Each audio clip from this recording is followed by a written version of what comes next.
All right, y'all. Get settled in. Is Bella on the Zoom? Yes, she's on Zoom. Okay, period. All right. Hi, everyone. Thank you so much for being here. This meeting is being called to order at 6:30 p.m. in the Flying Room A by Internal Vice President Pinto, myself. So before we begin, we call for students to acknowledge that the lands of the University of California locations were expropriated and founded upon exclusions and erasures of Indigenous peoples' human rights throughout California. UCSB is built on Chumash land, specifically that of the non-federally recognized Barreño tribe. As an association that pushes the students' bodies to the forefront, we should aim to make strides past just acknowledgement to those who continue to fight for their right to be recognized and respected as the original stewards of this land. I ask you all to dedicate time and care to personal education and to advocate for justice alongside Indigenous peoples. All right, we'll be starting with roll call. Delia Gerson. She's running late, but she's on her own. Running late. Okay, absent. Senator Butler. Present. Senator Lankarani. Present. Senator Iden. Present. Senator Lala. Present. Senator Kada. Present. Senator Suk. Present. Senator Corlu. Present. Senator Corsandi. Present. Senator Rosillo. Absent. Senator Yu. Present. Senator McClintock. Here. All right, thank you. Senator Martinez. Present. Senator Wayne. Senator Habas. Present. Senator Brinderson. Senator Waidullah. Present. Senator Amin. Senator Siddiqui. Present. Senator El Khatib. Present. Senator Ganesh. Present. Senator Singh. Present. We are now moving into excused absences. Sure. Senator Lala. Motion to excuse Senator Taylor Iden at 8:30 p.m. There was a motion to excuse Senator Iden at 8:30 p.m. Do we have a second? Senator Lankarani? Second. Seconded by Senator Lankarani. We're now in discussion. Senator Waidullah. Call the question. Question has been called. Do we have any objections? Consent. All right. Seeing no objections, motion passes. Yes, Senator Kada. Motion to excuse Senator Ganesh at 9 p.m. All right, there has been a motion to excuse Senator Ganesh at 9 p.m. Do we have a second, Senator El Khatib? Seconded by Senator El Khatib. We're now in discussion. Senator Lankarani. Call the question. The question has been called. Do we have any objections? Consent. Seeing none, motion passes. Do you have any further? Senator Lankarani? Motion to excuse Senator Habas at 9:30 p.m. There has been a motion to excuse Senator Habas at 9:30 p.m. Do we have a second, Senator El Khatib? I'm sorry, Waidullah. Second. Seconded by Senator Waidullah. We're in discussion. Yes, Senator Kada. Call the question. The question has been called. Do we have any objections? Consent. Seeing none, motion passes. Do we have any further? Seeing none, okay. Moving into acceptance of proxies. Yes, Senator Kada. Motion to bundle and accept all the boxes. There's been a motion to bundle and accept all proxies. Wait, we don't, where is, the proxy for Senator Wayne? On Zoom. Oh, on Zoom, okay. All right, there's been a motion to bundle and accept all proxies, Senator Ganesh. Seconded by Senator Ganesh. We're in discussion. Senator Siddiqui. Call the question. The question has been called. Do we have any objections? Consent. Seeing none, motion passes. All right. Now moving into external reports. All right, seeing none. We are now moving into public forum. Do we have a public forum list prepared? I don't know if there are any others. We have.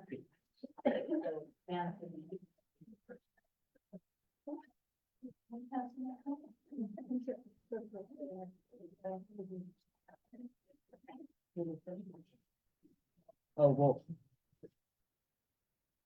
Mhm. What I was gonna say is if there is a discretion to call them the order you want, because sometimes the chair will choose to pick some just last. Yeah. But it's up to you. No, that's I fine. don't care if it's there. I can go now, guys. All right. First for public forum is Ben Wallach. Hello. Hello. All right, so I'm just gonna read our speaking agreements. You have 2.5 minutes to speak with 2 minutes for Q&A. Please state your name, pronouns, and enunciate for refrain from yelling. Please note this meeting is being recorded. You may speak on any issue, whether it's on the agenda or not. Please include a content warning if it will be graphic, and you may only come up once, and you may choose to not answer any questions. Oh, sorry. Do you agree? Yes. All right, you have, you have timer?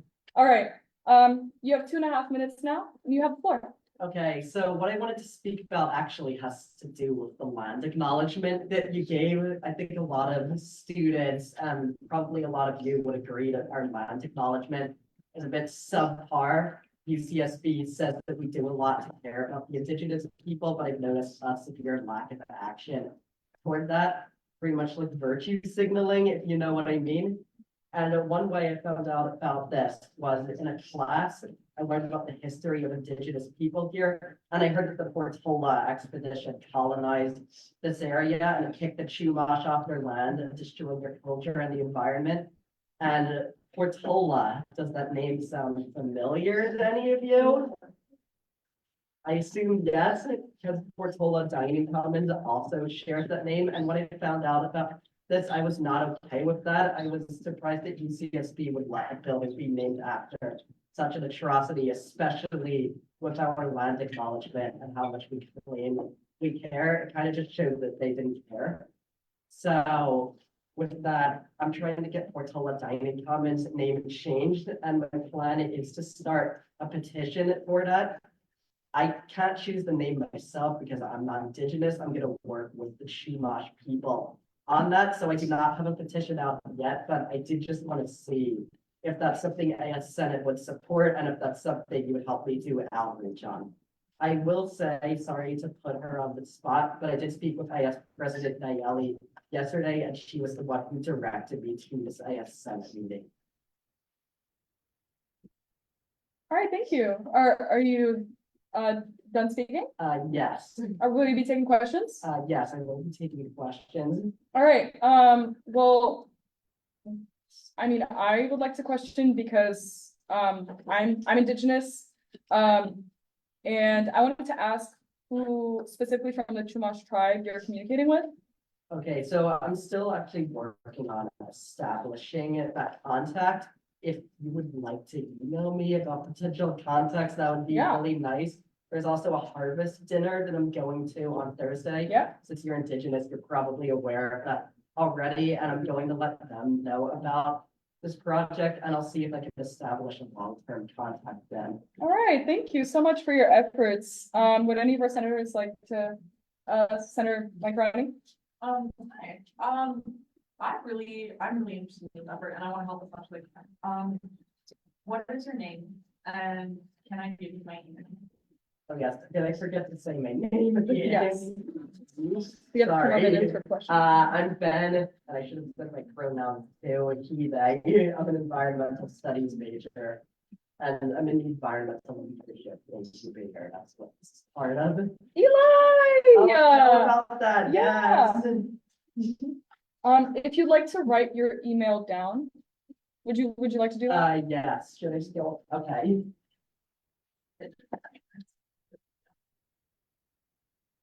Right, yeah, then. Yeah, start my notebook off fresh. Oh, that.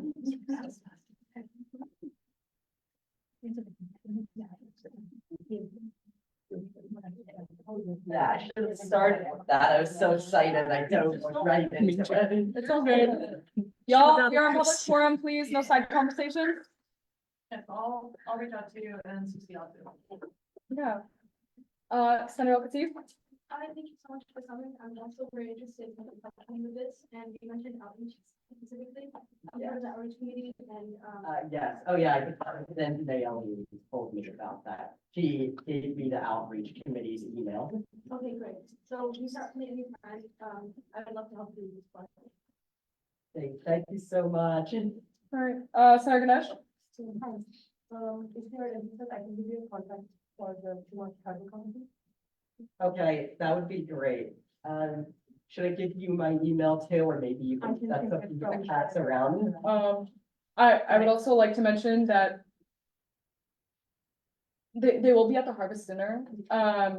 And also the Chumash Tribal Council is more affiliated with the San Ynez, area. So, You know, I That's support definitely all of the something. Chumash people, and I think with us being UCSB, I think the more local, the better. I completely agree. Senator Lala, Thank you, Ken, for your, I'll allow time for the last question. thank you for taking your initiative on this. My name is Henry. I'm vice chair of the Outreach Committee. Senator Alejandro Martinez is the chair of that. And President Broadway, I think, forwarded your email, and I think put you in contact with us. Specifically about the, I'm assuming once you get a name for this and you're in contact with tribal leaders around here for the petition thing, we should be in conversation about how to get that out. I don't know if Senate would be able to get it, we could check on that, or whether it'd be just a way of amplifying your initiative, so sending it through your address, but we'll work with you on that. I'll I send do it. know once the petition is done, I will definitely be going through AS Senate again, trying to work my way up into UCSB admin, trying to get the name changed, and Senate will definitely be helpful in that, since you represent all the students at UCSB. Thank you. I would also suggest outreach to our academic senate. Okay, Yeah. Yeah, so, I think I have some of their contacts, and I do know some people in mind who I would like to contact. word, okay. Well, I look forward to seeing you on Thursday next week. And that is done. Thank you so much for coming and speaking. Yeah. Thank you. All right, moving into our next speaker, Johnny Mellenville.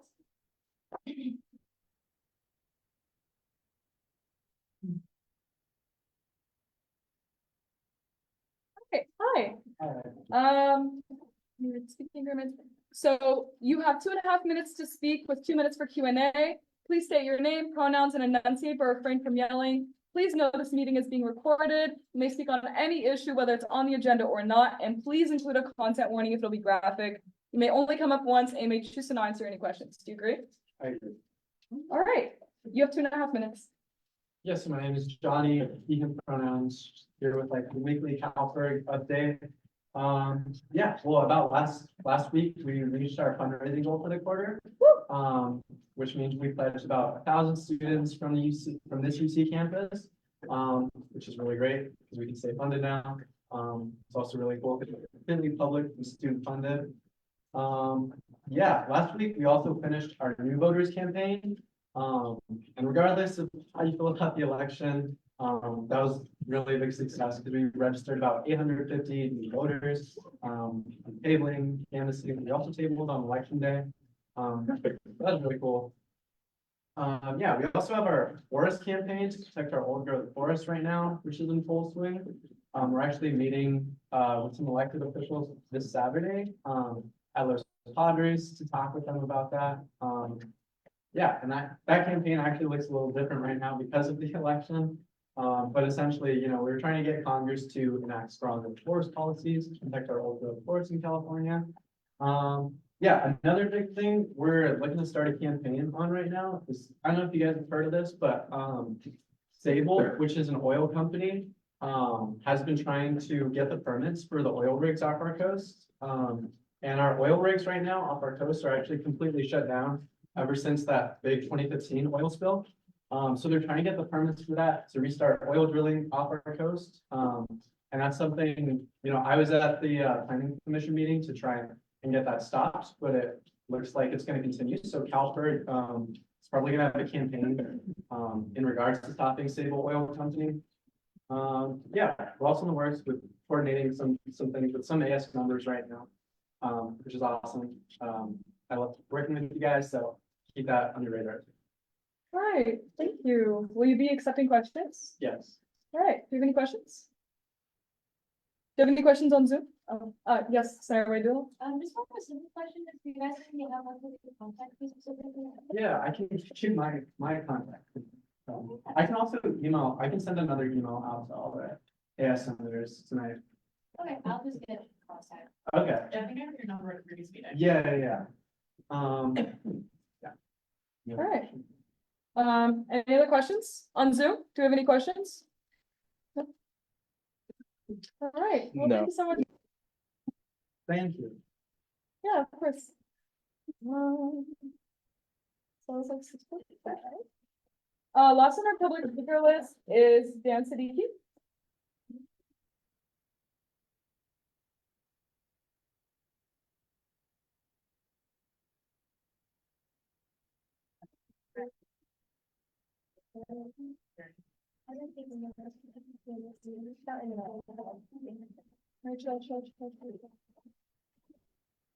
All right.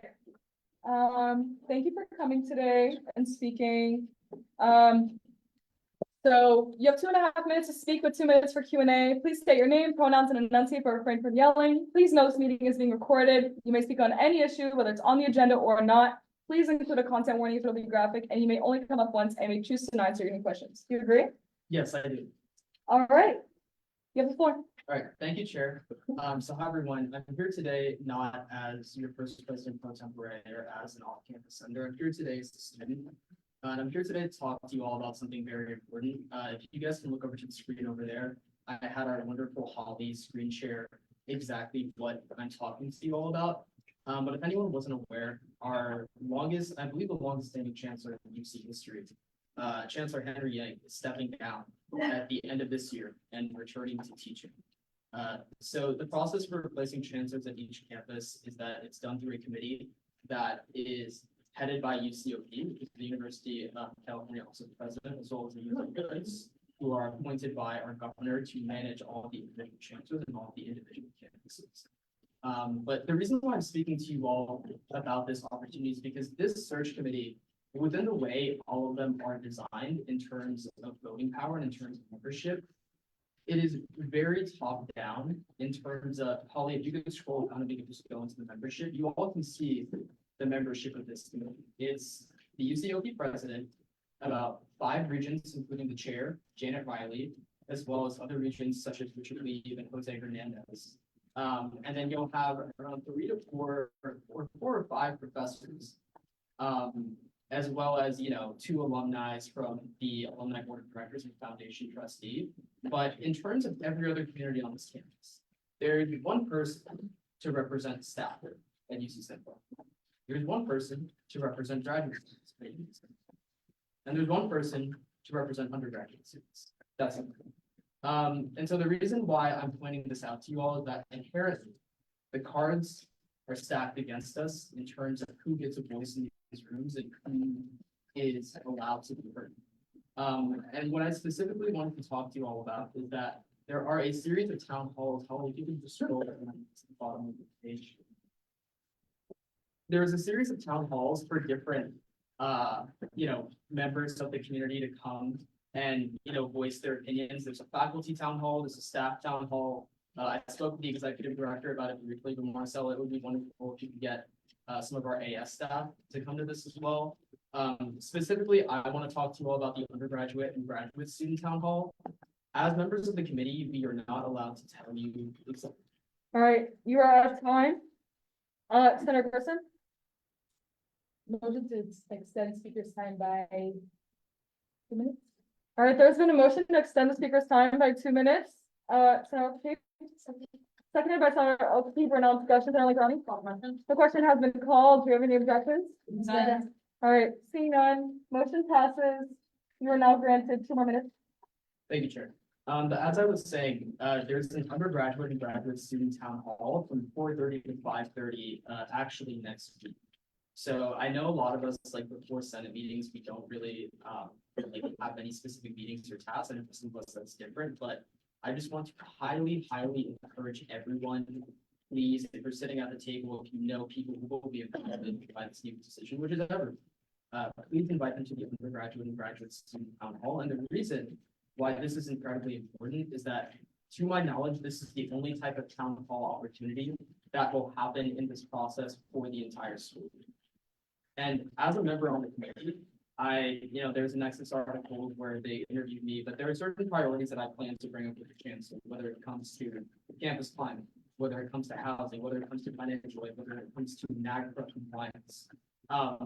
And being in this position on this committee, especially as an undergraduate, we're already looked down.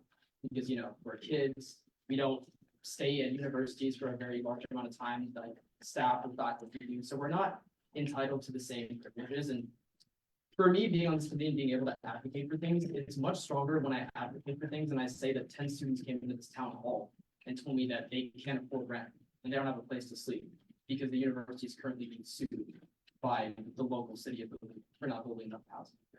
It's much more effective when I'm able to use other students' experiences and show them that these are not just my stories. These are the struggles and the challenges of the campus community. And that's why I wanted to speak to you all here today as a student, as someone who will be representing you on this board. The Senate is the biggest public forum for undergraduate students on this campus, and I thought this was the most appropriate place to kind of speak about this opportunity. But yeah, I'm not allowed to say very much about the process because it's confidential, but I would really, really appreciate it if everyone could try to do this. You are now at time. Would you like more time? Or are you ready for questions? All right. Do we have any questions? Sarah, okay. Where's the town hall gonna be located? So I believe it's only virtual, however, the committee members may be in person for it, but I think for everyone else it'll be virtual. Senator Raidula? This is not a simple question, but where can you find the specific dates on the specific website? So I can send out the link to everyone in our Senate chat. Also, yeah, I can send out the link to everyone in the Senate chat. Also, it was sent out through university-wide email. Senator Ganesh? Like what part of the town hall they will be taking questions? Sorry, what? Do you know when in the town hall they will be taking questions, then if they will be taking questions from undergrad? I know they are taking questions from undergrads. I don't know when. I'm assuming the whole time, but really, I don't know. All right, Senator Law? Will this be the only one throughout the school year? Senator Benderson? Are we gonna push the ad hoc meeting by checking out? So we like statements? Yes, you can do that. All right. Do we have any further questions?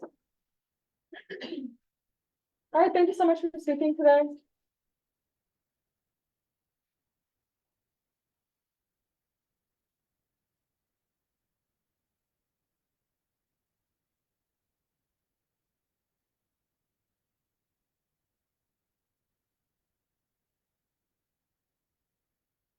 All right, now moving into AS UCSB reports. Do you have anybody in the audience that would like to give a report? Yes, student advocate general Yes. Alvin, you may come up to the podium. I'd like to give a demo, because I think that'd be exciting. Would you help me with that? Yeah, of course. Should we come over to that side and, work with you on that? I think this good HCMI part. Do you want a Vanna White? There's a HDMI in my office. I could grab if that's helpful. We have an extra one. We have an extra.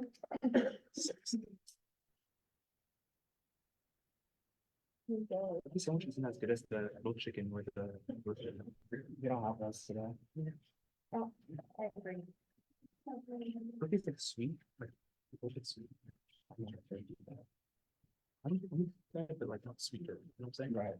That's about it. Ooh, okay. Thank you.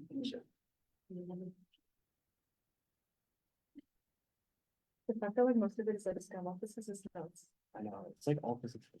Well, that is a test. So. Also, I think it's very good. Yeah.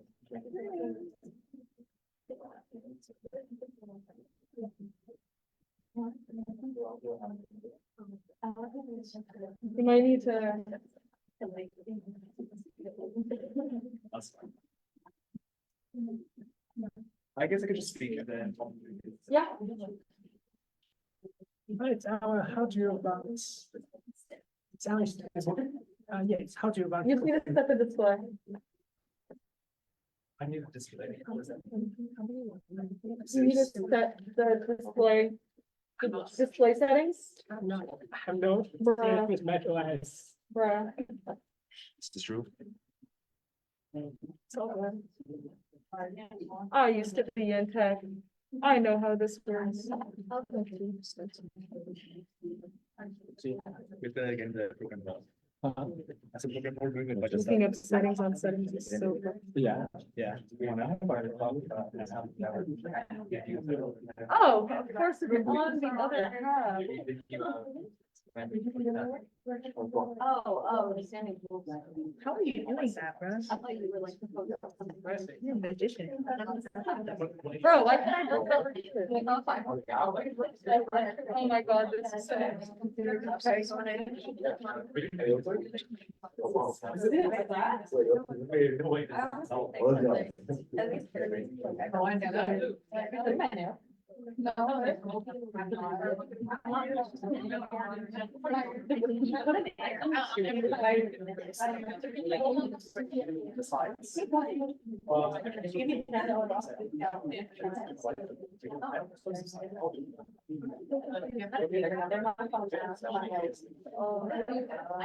Oh, this is.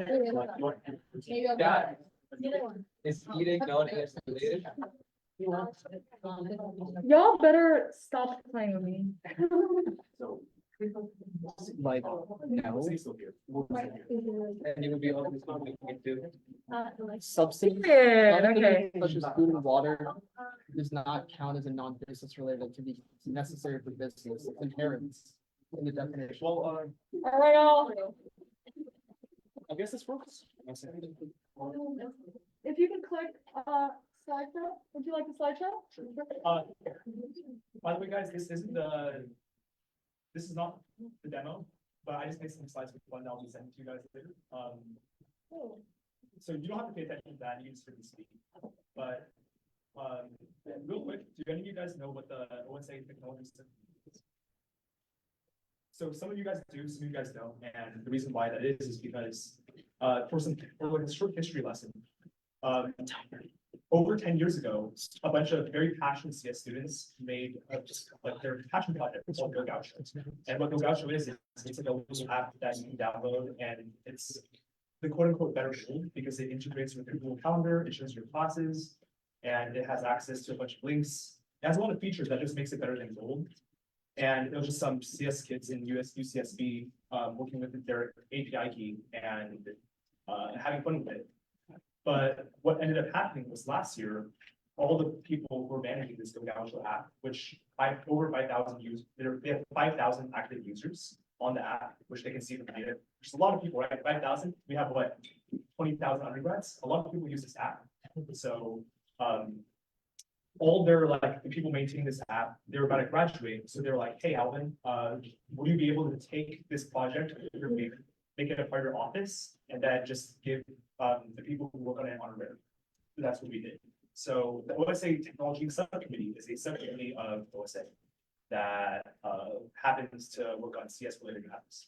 But their number one job is to work on Go Gaucho. Their number two job is to work on UCSB Coral. If you've never heard of it before, it's because it's a work in progress. It's a events page for UCSB, SEAL, and AS entities all around. And I guess make sure you can show go to the Coral slide, because that's the only important. Yeah, so Coral would be the events page that AS is missing, that we don't use anymore, that got pretty much deleted. So go to another one.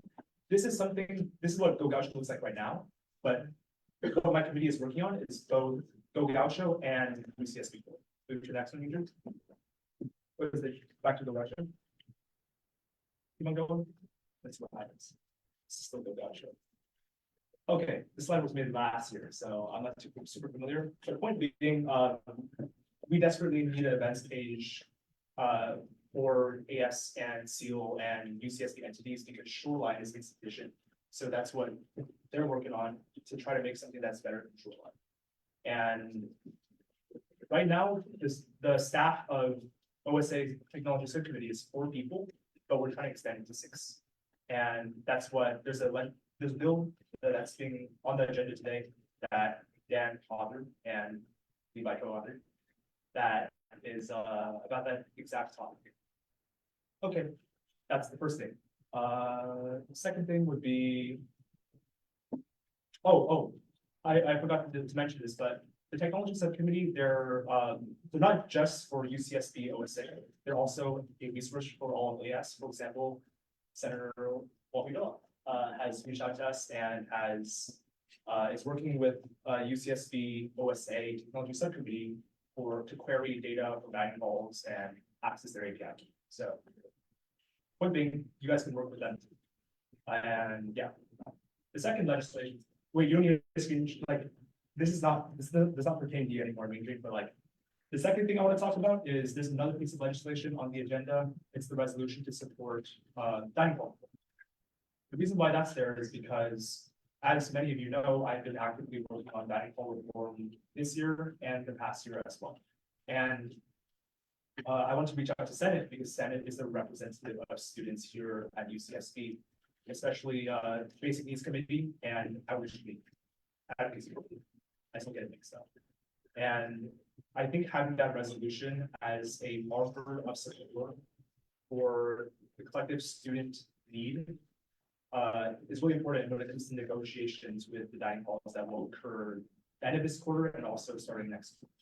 So I think having this resolution be passed early on will be very helpful to the efforts to reform the dining halls. So that's why that's there. One more thing that I want to talk about is that this past quarter, my office has tabled a total of 4 times, which is more times than OSA tabled last quarter in the entire year. Or OSA tabled a total of 3 times last year, and our OSA has already tabled 4 times this entire quarter.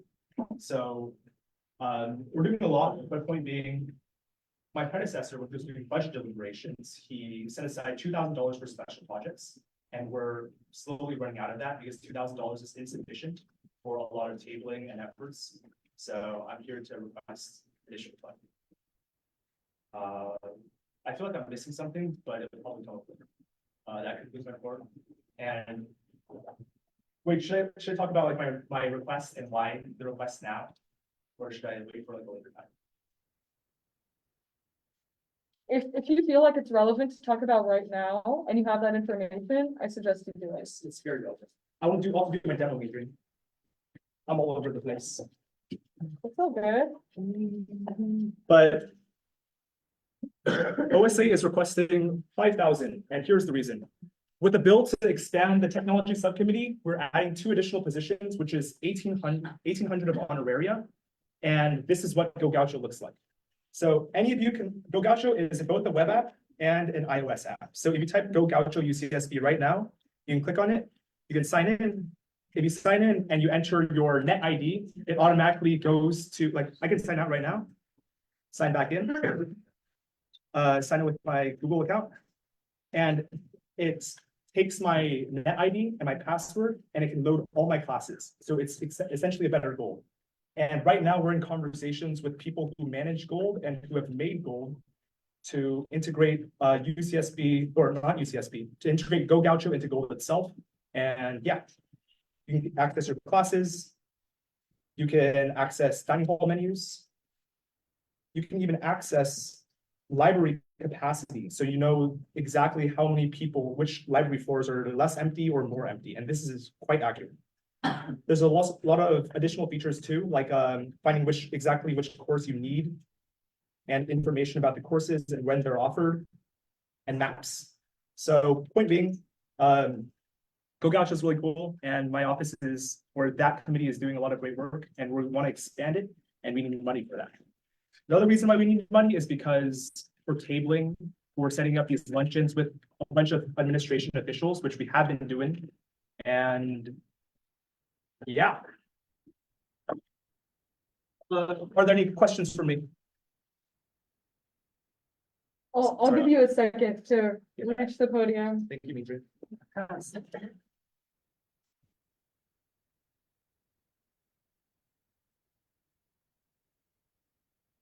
All right, Senator Benderson? Thanks for working on this and spearheading this. I've always really enjoyed Go Gaucho, especially when I was living on campus, seeing which dining hall had the least worst meal was always nice. Yeah. And when it stopped working, I was a little bummed. So thanks for doing that. There is another UCSD app, UCSD Bridge. Have you talked to the people that run that? I mean, it looks like they updated it just a week ago, so it looks like there's still people behind that. Have you talked to those people or anything about that? In my opinion, Bridge is sort of a glorified like link. It's a bunch of links to resources. While it's helpful that they have a bunch of links to stuff, GoGacha has the exact same feature, but with so GoGacha is better Bridge and also better multi. The only reason why it's not why Bridge isn't better is because it's being run by administration who doesn't want it's entirely under administration. GoGacha is independent, but how it's done is. So students versus administration who have like tons of other things to deal with, rather than maintain and make Bridge the best possible piece of software. But to that point of collaborating, that's what we're doing with Gold and trying to integrate GoGacha into Gold, right? So I met Joe Salvador, who's the founder of Gold and who made it back in 1995. I copied that guy and he was like, yeah, this is a great idea. Let's work on it. So we're doing Senator Peterson? His name is Joe Salvador. yeah, it's Joe Salvador. Wow. But, Yeah, oh yeah, and then thanks for GoGacha, because otherwise I would have done my packet for like. I got you. Senator Sue? I also am an average GoGacha user, and I'm pretty sure I got introduced to it because I did the freshman summer start program, and they told me about it. Do you know if they tell the freshmen in orientation about it? Here's the funny thing. GoGacha didn't used to be a university affiliated thing. It was a passion project, so it can't exactly be a resource that's on a university campus. Okay. But now is the first year that GoGacha is part of a university entity, which is AS, which Okay. is obviously the student education. So moving forward, it should be on campus, and I think it should be in orientations for every future generation. But you make a good point, and that's something that we consider after orientation would happen. Yeah. It's orientation in summer, and they were hired like literally started fall. So All right, Senator Martinez? About the orientation thing, I've been working with orientation for the past 2 summers, and it's like a separate, it's sort of like separate from the university in a very interesting way, where we don't get funding directly from the university, neither are we like, I guess you could say like, how do I say it, like, we, there's not a bridge between like the official administration of like UCSD with orientation, so it's like something completely separate, kind of like running on its own, like we have our own funds and everything like that. So yeah, we haven't been mentioning GoGacha or anything, and we only yeah, I think it'd be great to offer it though, but it would be probably through like a whole separate thing other than like the university, etc. Period. Do you have any other questions? Yes, Senator Arcia? Thank you for bringing that up. Definitely, as a GoGacha user myself, I believe it's very important, but I found of it, thanks to one of my friends. But honestly, I just found about it like this one. So, I know that it is still the worst and people are still remembering some more stuff and things like that. But have y'all thought about like any ways of like spread the word out about, you know, letting people know like, hey, this exists. So Natalie basically created a marketing subcommittee within ASOP, and it's a totally new thing. There's still sort of an experimentation, piloting, and they've been tasked with 2 projects right now. One is spreading the word for dining hall rollover. So once rollover becomes a thing, making sure that all students with the meal plan know about rollover, they know about donations, and they especially know about swiping the plan. The second thing that they're tasked with doing is spreading the word about GoGacha, and they're working on it right now. So I think that they're probably better than me at marketing strategies. So I have a meeting with them tomorrow and I'll check in, but you do bring up a very good point. Senator Iden? Are there any updates to the LinkedIn Learning project? Yes. So, I'm gonna throw some numbers at you and, LinkedIn Learning was approved around $30,000, maybe $31,000 from him. Is that correct? Yeah, very good. 30K. The reason why it was 30K is because there's two numbers that we're looking for. One is that if we combine LinkedIn Learning contracts with HR and administration right now, they get LinkedIn Learning covered. So HR has around 5,000 licenses of LinkedIn Learning that you can distribute willy-nilly. But if we want to have LinkedIn Learning for all students, that'd be 20,000 licenses more. And there's the more licenses you buy, the cheaper it gets for every license. So if we combine licenses with HR, we'd be able to save a lot of money. It would go from $28,850 to $24,470, which is a 4,000 decrease. But what happened was HR was like, no, we don't want to combine because there is a specific within LinkedIn Learning's algorithm where if you do it every single, so it has a tiered program in the sense of you have to buy LinkedIn Learning for 3 years. Every single year it's slightly more expensive based on their algorithmic percentage. So HR was up for renewal this January.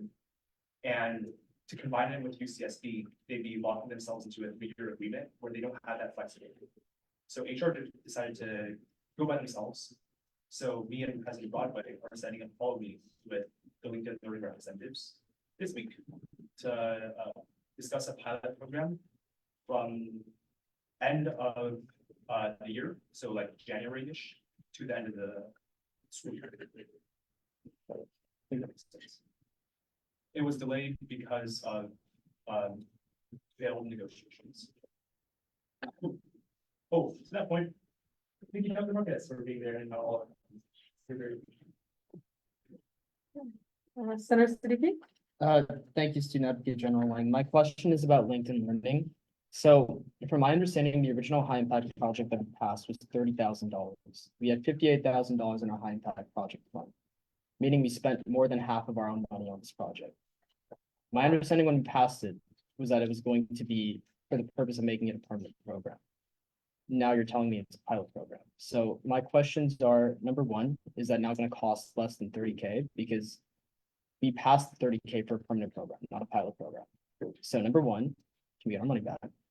Number two, is there a possibility of is the plan still to try to make this a permanent fixture in the university? To that point, when we presented the LinkedIn Learning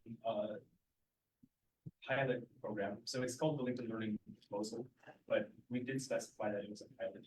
And we presented it when half of Senate was not in this room or not in the Senate. It's very funny, but so 28,000 would roughly translate to around $1.20 per student for the entire year to provide them LinkedIn Learning, which is a service that costs them $30, which a enrolled person $30 a month. So it's $1 a year versus $30, right? And it's a pilot so that we can get the data and we can see if we even like LinkedIn Learning, because we don't want to buy into a 3-year program if it doesn't do anything for our students. If the data is good, a lot of students are using it, and a lot of students are benefiting from it, then we can do transition into the permanent LinkedIn Learning program, which is a 3-year, what's the word for it? 3-year contract. That's not the word, but I guess that works. 3-year contract, and it would cost around roughly 80 to 90K for the entire year for all students for UCSB. Roughly around $3 to $4 per student for the entire year. Does it make sense? Senator Siddiqui? So I pulled up the HIP proposal here. Within the proposal, it does say it's a pilot program, but it says it's a 6-month pilot program. So my question is, in terms of making this a permanent fixture of the university, it would have to be through a lock and fee, correct? The deadline for the Senate to submit what lock and fees they want to propose is week 9 of winter, which is the end of March. So how exactly is this going to be made into a permanent program this year? Also, the school year ends at the beginning of June, and you said you're starting at the beginning of January. So if we paid for a 6-month trial with the hope that that trial would be over before the deadline to which the Senate can submit ballot language to have lock-in fees to make it a permanent program. I guess, do you kind of see where I'm going here? Is that essentially what the idea that we pass this funding alongside, that's not how it's actually being played out, and it's not malicious or obscure the president's intent, but that is the reality, and we used our money for it. So I guess my question is, you know, if we're not gonna be able to do it for the full 6 months, why does it still cost the same amount? And also, number two, what can we do to kind of remedy this entire situation? Two points to that. Point number one is that we intended this to, the LinkedIn Learning Project, this was discussed last year. So me and President Broadway, we met with the reps as early as May last year. We intended this to start fall quarter, and clearly it hasn't because of breakdowns in negotiations. So the first part is that it was intended to start fall, so the 6 month period would be right before the deadline to submit a something on the spring election for lock-in fee. And it just didn't happen because, I guess, things that we or President Broadway didn't have foreseen. And that's when the LinkedIn Learning HIP proposal was proposed, which is way back early on, right?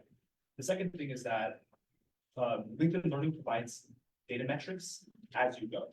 So any single moment that you want to log into LinkedIn, me or President Broadway can see this administrative console, and we can see the data as it comes in.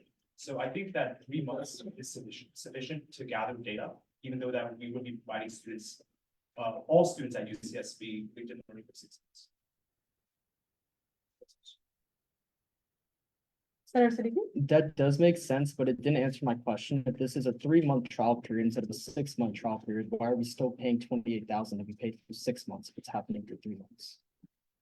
Because within the project overview, it says, a LinkedIn Learning subscription costs $30 a month. This totals up to $180 for 6 months and $360 for the entire year. So if the trial period is cut in half, why are we paying the same amount of money?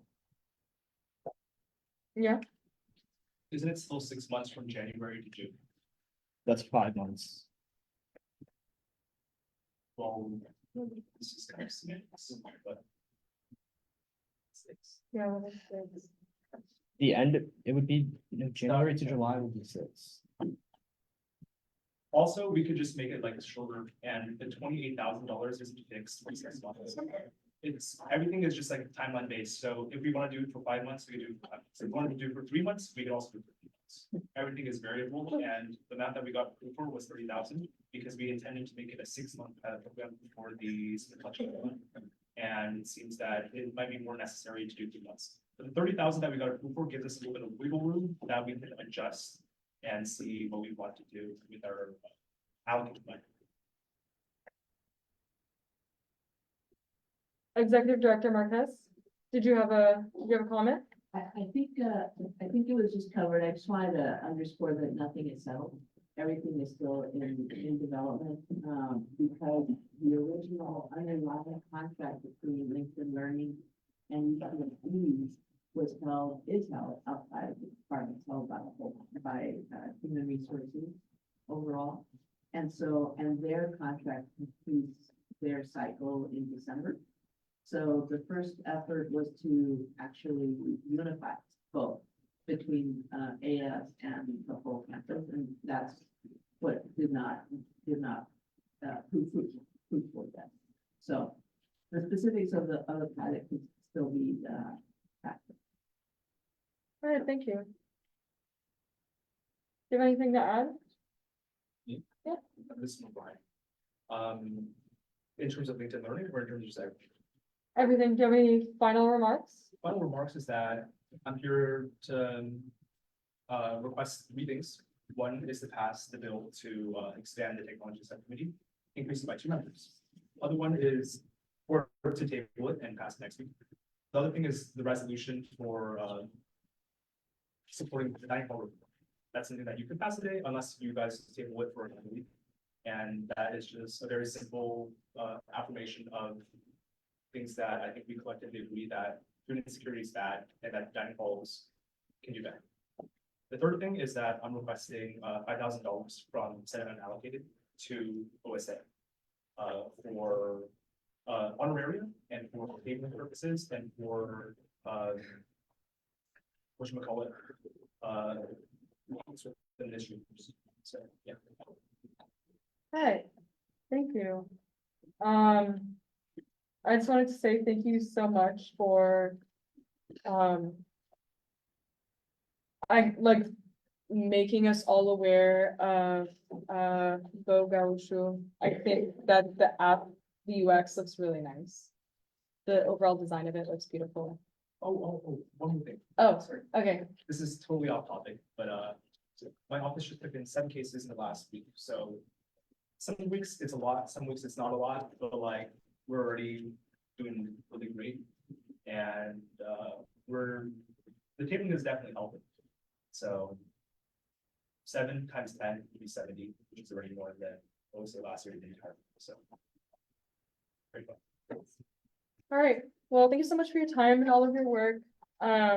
We'll take everything that you said and propose into consideration. Yeah, thank you for your time.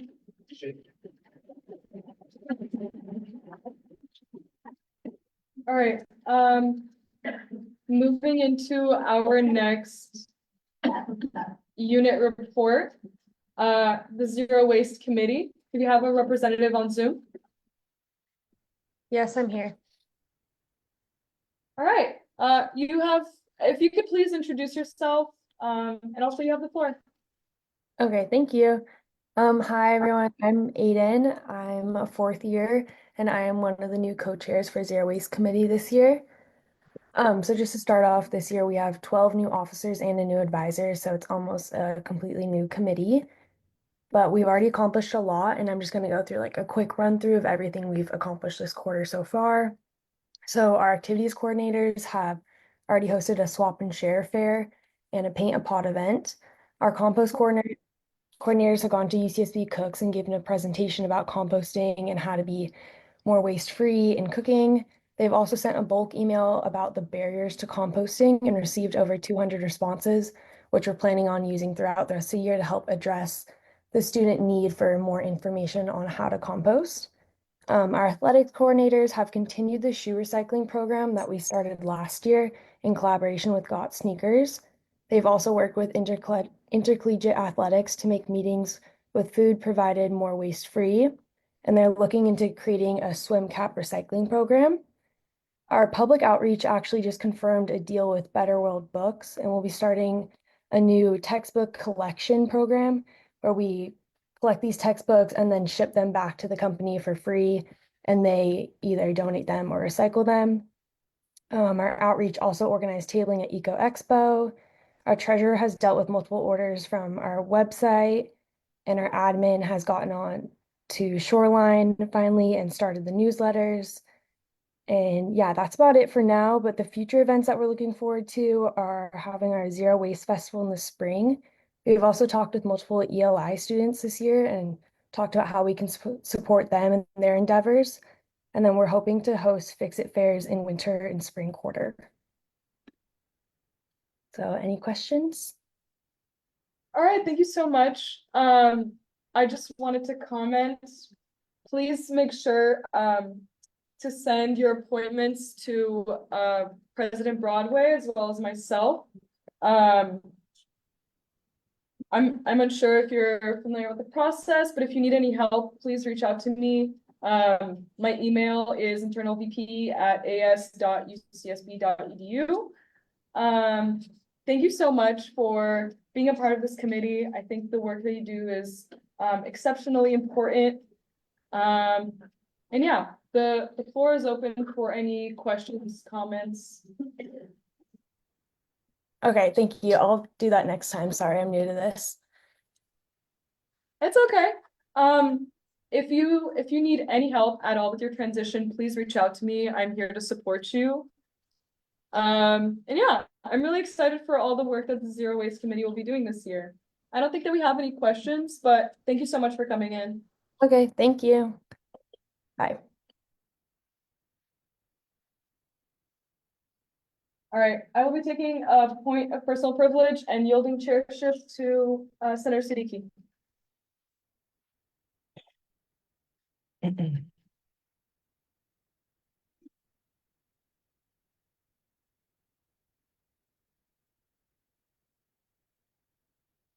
All right, thank you, everyone. I'm gonna be reading off a report from the EVPSA.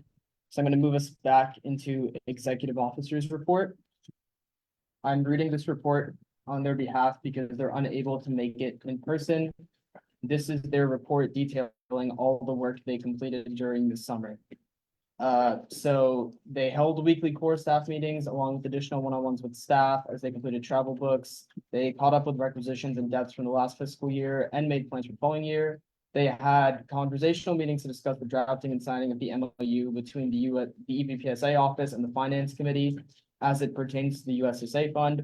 They attended the July UCSA orientation and the July UCSA board meeting, as well as the August UCSA board meeting in Pomona. They held a UCSA general election and UCSB's legislative director was elected to be our statewide government relations chair in UCSA. They hosted the student organizing summit during the summer, which brought in a delegation of 25 UCSB students, including some senators. The annual conference focuses on the intersection of organizing and student issues, creating conversation and teaching skills that students need to be powerful student organizers. And that is also where UC students vote on new issues for UCSA to organize around for the next 2 years. This conference was previously known as UC Student Conference. We selected and voted on the campaign goals for the 24 to 25 school year. They attended October board in Riverside back in October. And they just hosted the November UCSA board meeting at UCSB last weekend, which invited statewide organizing at our local campus in order to allow for our home AS and UCSB students to make UC-wide connections. They also met with President Michael Drake of UCOP on the 25th, along with other external vice presidents from other campuses to discuss new policies, including J2 and the new and stricter time and place policies, which inhibit student encampments. They worked on outreach, interviewing, hiring, and onboarding staff. They are planning a workshop with another organization. They met with the Lebanese Social Club, Students for Justice in Palestine, and Arab Student Group to discuss mental well-being programming ideals for the 24 to 25 school year. They worked with Coach Chair Yao Yao to further Coach statewide disability justice advocacy efforts for the following year and began meeting on a regular basis to keep up and support the establishment of a permanent disability cultural center. They met with local ASME 3299 leaders, attended campus actions, and hosted a social media takeover on UCSA's Instagram account documenting the events of the action. The legislative division engaged in policy research over the summer, worked with an office to create a bill to support undocumented students, DACA recipients, AB 540 students, and mixed status families who are very vulnerable to unfair housing regulations and discrimination, collected testimonials for said bill. They wrote, drafted, and signed and distributed a UC-wide statement on the region's passing item J2. They attended the UCOP Student Organizing Summit in August alongside President Broadway and Saj Wang to discuss cross-organizational efforts for the following school year and go over priorities for student safety and well-being.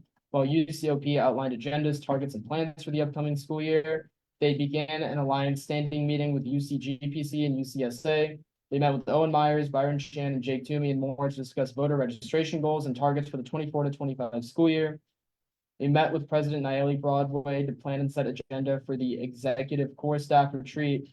They met with the IVP Sugar Pinto to discuss joint efforts regarding amending and reconfiguring the stipend application and recipient process. They sat on the UCOP affordability workshop as the undergraduate student representative.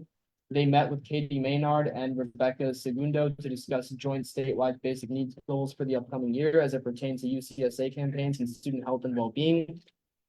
They voted on statewide student representatives for UCOP working groups and workshops. And as also the legislative division of their office met with statewide leaders with potential plans to revamp the USSA. The USSA is short for the United States Students Association. USSA is UCSA's complement at the national level. It's the country's oldest and largest student-led organization.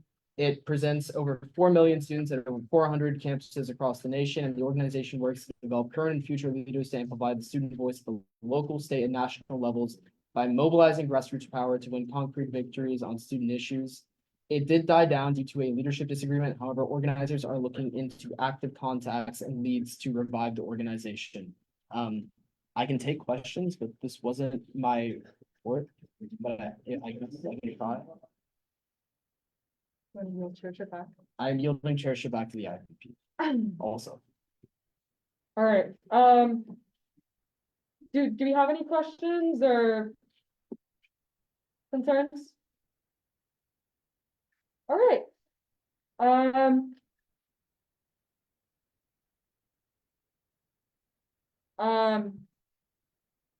Our student advocate general, Alvin Wang, wanted to add to the report, so I'd like to invite him back to the podium. I have one last thing I want to mention. It'll take a minute. As some of you know, I am graduating winter quarter, so that means that I will be here this year. And what that also means is that there will be a spring election or a special election for my replacement. My staff is like they're looking self-sufficient now, so they can probably handle stuff without me, but I won't be here spring, and election board is on it. I want to let you guys all know. All right, thank you. Will you be taking questions? Yes. All right, Senator Iden? Is your staff planning to stay on for the remainder of the year? Yeah. They're not all coming with me, or Senator. Senator Iden? I All right. Do you have any further questions? All right, thank you for adding that on. Thank you.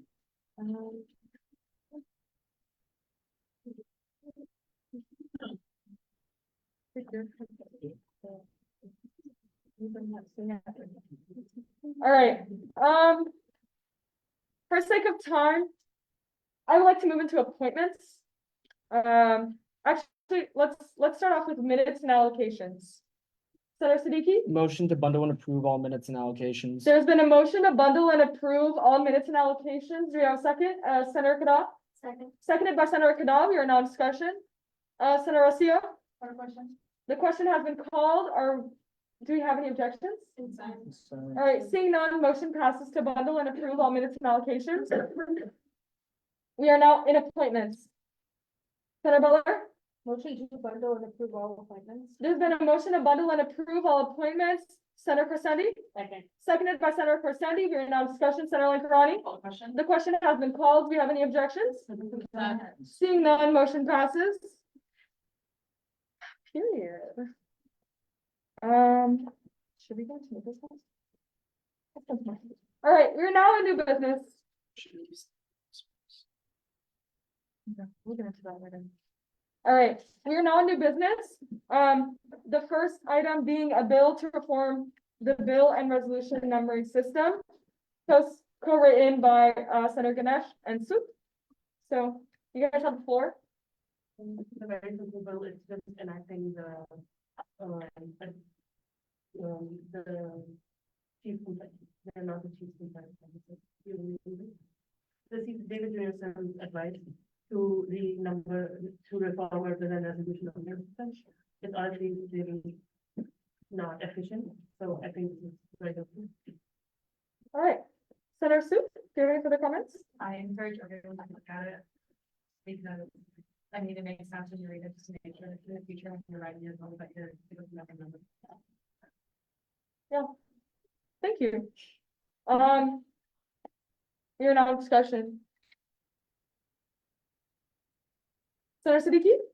I just wanted to thank the authors for writing this bill. After the report that we reviewed at the last meeting, it was really well written. And it's just gonna make it easier to actually digitally track every single piece of legislation that we introduce. We're on the path towards digitization of all aspects of the association, and this is just one small part of it. So thank you to the authors for writing this. It's great. Would anyone else like to add? All right. Senator Butler? Motion to table a bill to reform the bill and resolution numbering system for 1 year. Parliamentarian Shaw, Since this is a standing policy change and not a bylaw change, if the Senate wish, it can be passed this week. Yeah. all right, thank you, Parliamentarian Shaw. Would you like to rescind your your Yes. motion, Senator Butler? Yeah. Okay, Senator Kadam? Motion to pass the bill to reform the bill and resolution numbering subcommittee as UCSB. All right, there's been a motion to pass a bill to reform the bill and resolution numbering system of UCSB. Do we have a second? Senator Siddiqui? Second. Seconded by Senator Siddiqui. We're now in discussion. Senator Lincoln. The question has been called. Do we have any objections? Sorry, Parliamentarian Shaw? According to the standing policy change we made last week, all those legislation change has to be a recorded vote. So in this case, a hand vote. Right. So someone has to motion and hand vote. No, yeah, I the chair can just, yeah. We are now going into a hand vote. All those in favor of, passing a bill to reform the bill and resolution numbering system, please put your hands up. On Zoom as well.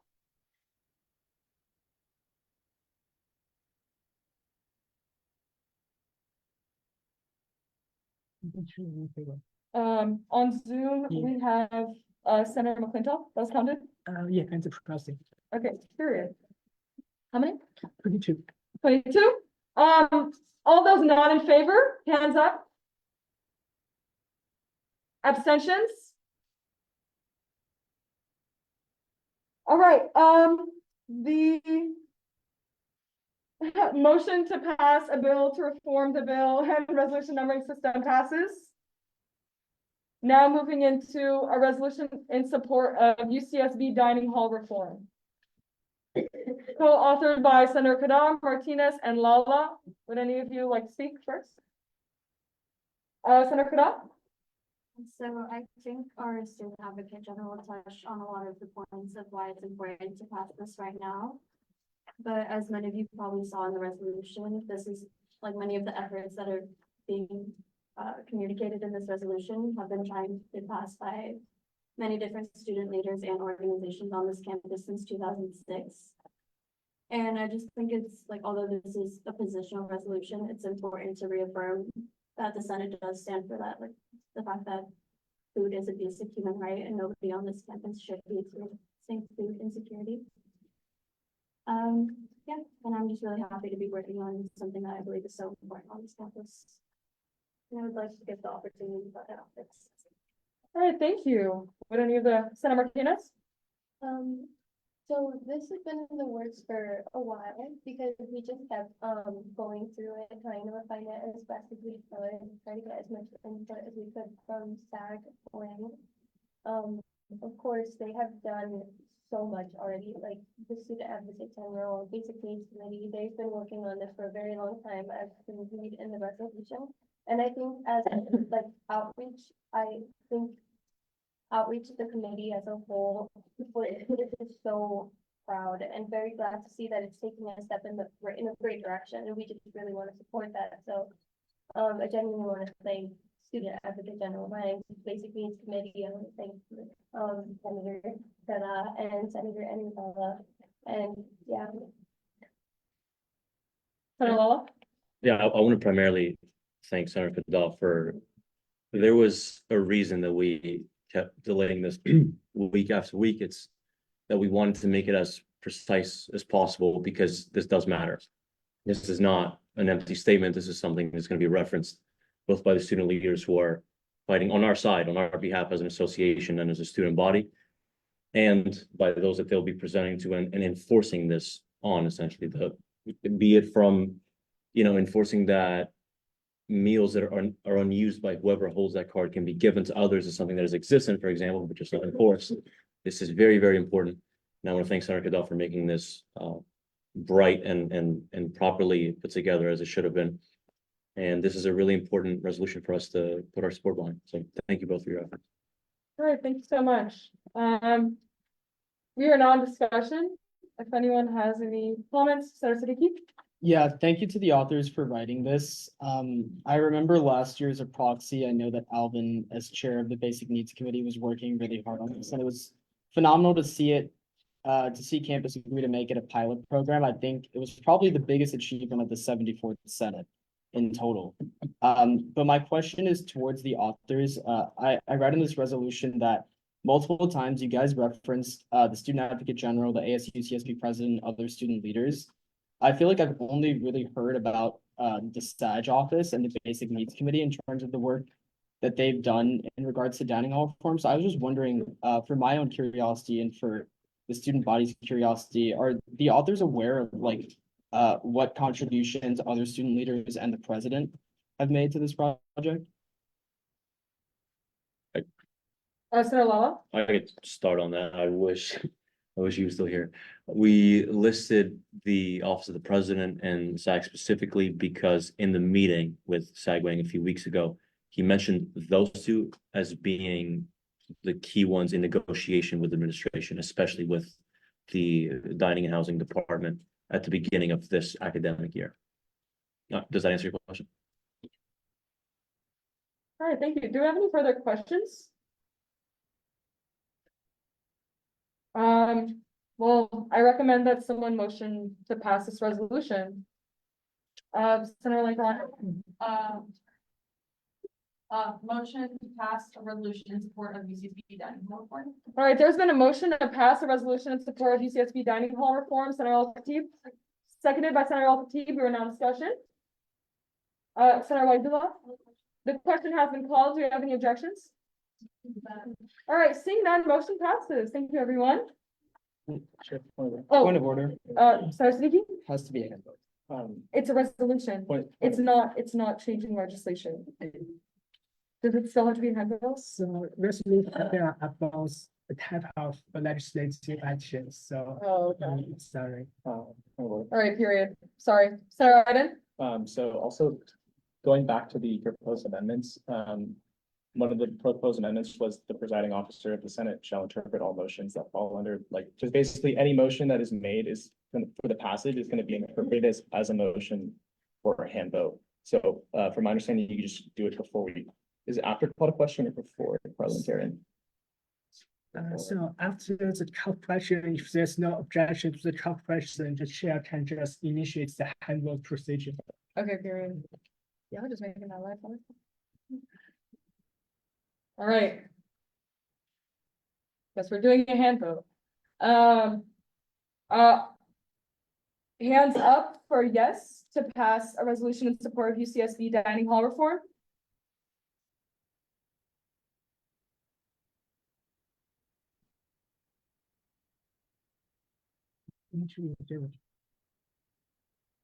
How is that possible if Senator Gerson's?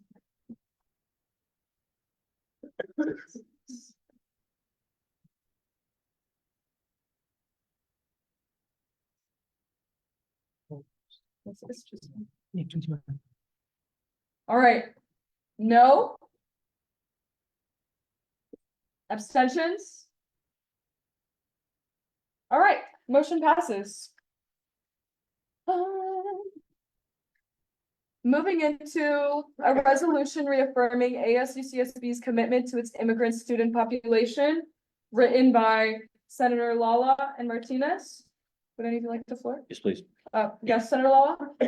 So this was started exactly 7 days ago at this very meeting, sort of inspired by our great Attorney General and his brief speech and encouragement of us to make our voices heard, not necessarily on any partisan issues, but more on a moral level almost, and just a recommitment to our students, especially those most vulnerable around us, that no matter what the societal and discourse level is around us, we will hold strong to the values that make us who we are.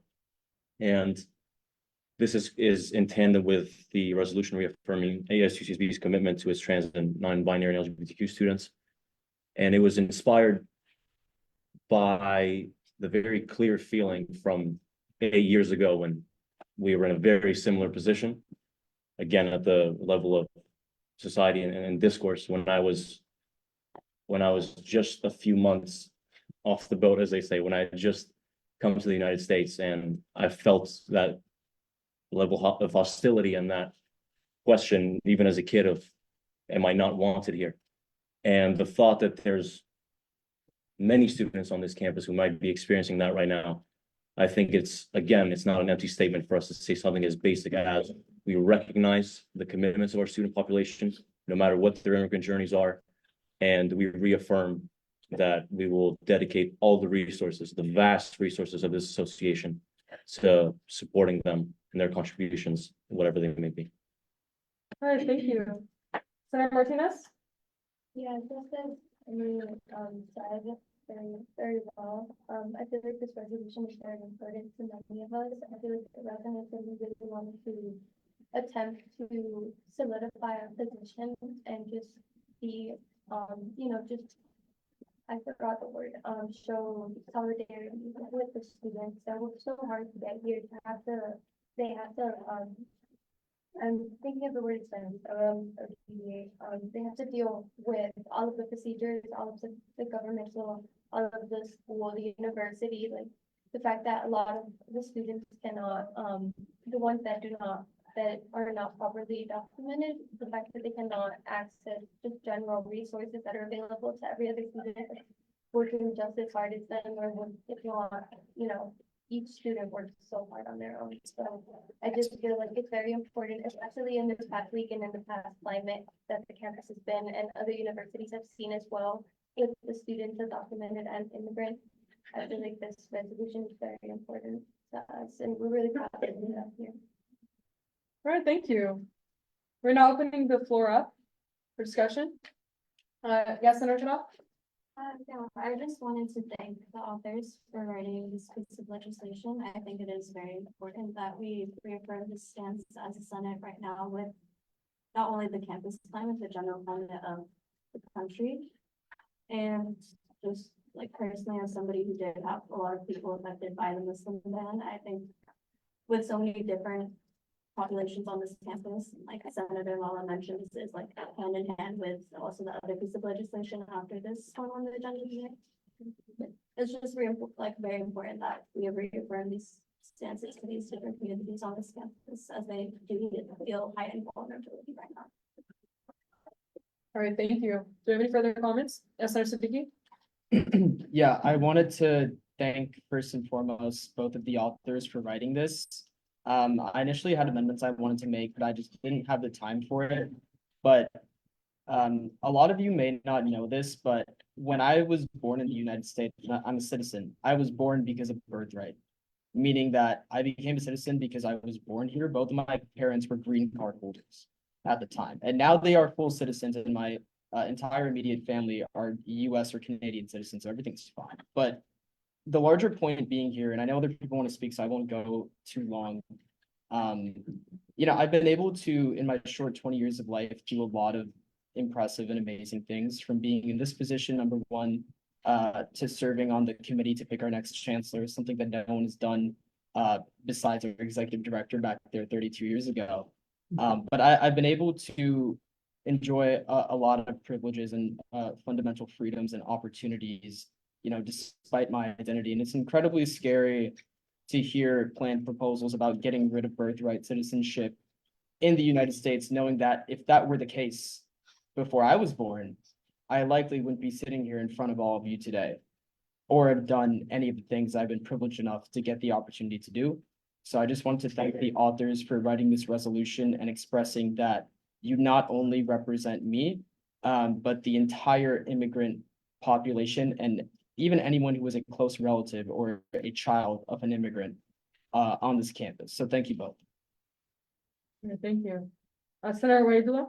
Yeah, I also just wanted to so much for just letting me know on this issue. I think it's just a really important aspect of this, and like connecting again to what was mentioned in that as we discussed.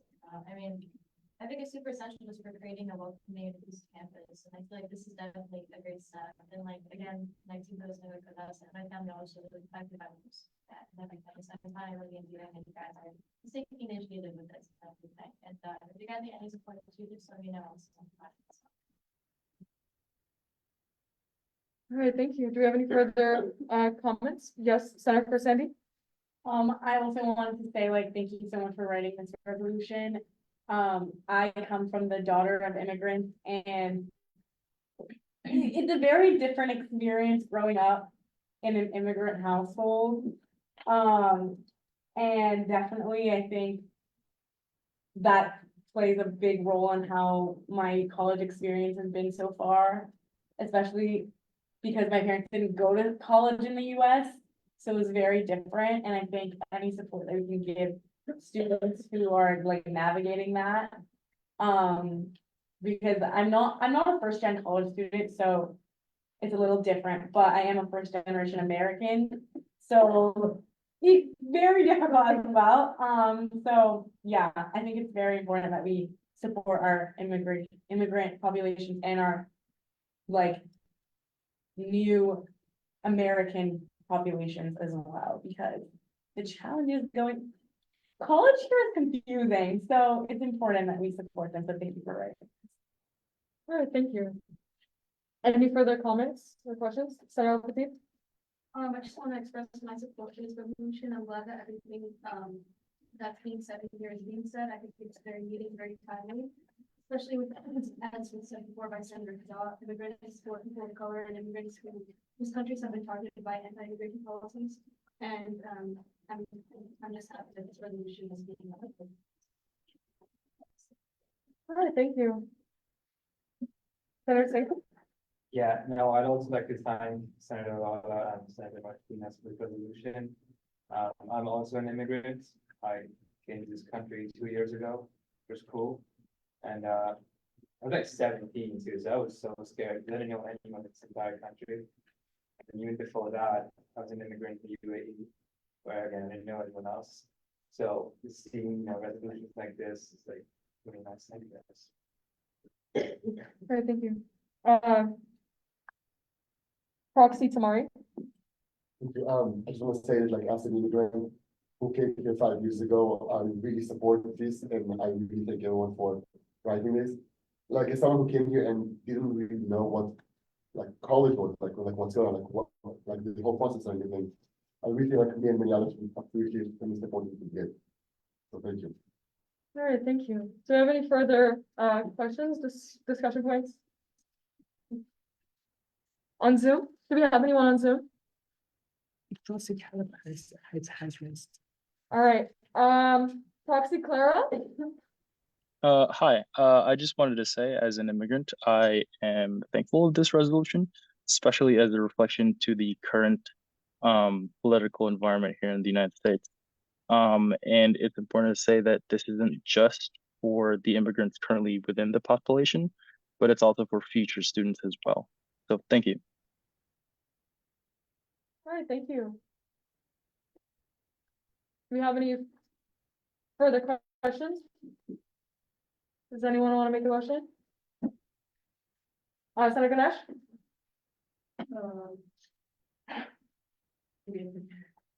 You got it. Motion to pass a resolution reaffirming this commitment to immigrant student population. All right, there's been a motion made to pass a resolution reaffirming ASUCSB's commitment to its immigrant students. Senator Butler, seconded by Senator Butler. We are now in discussion. Senator Kadah? Question.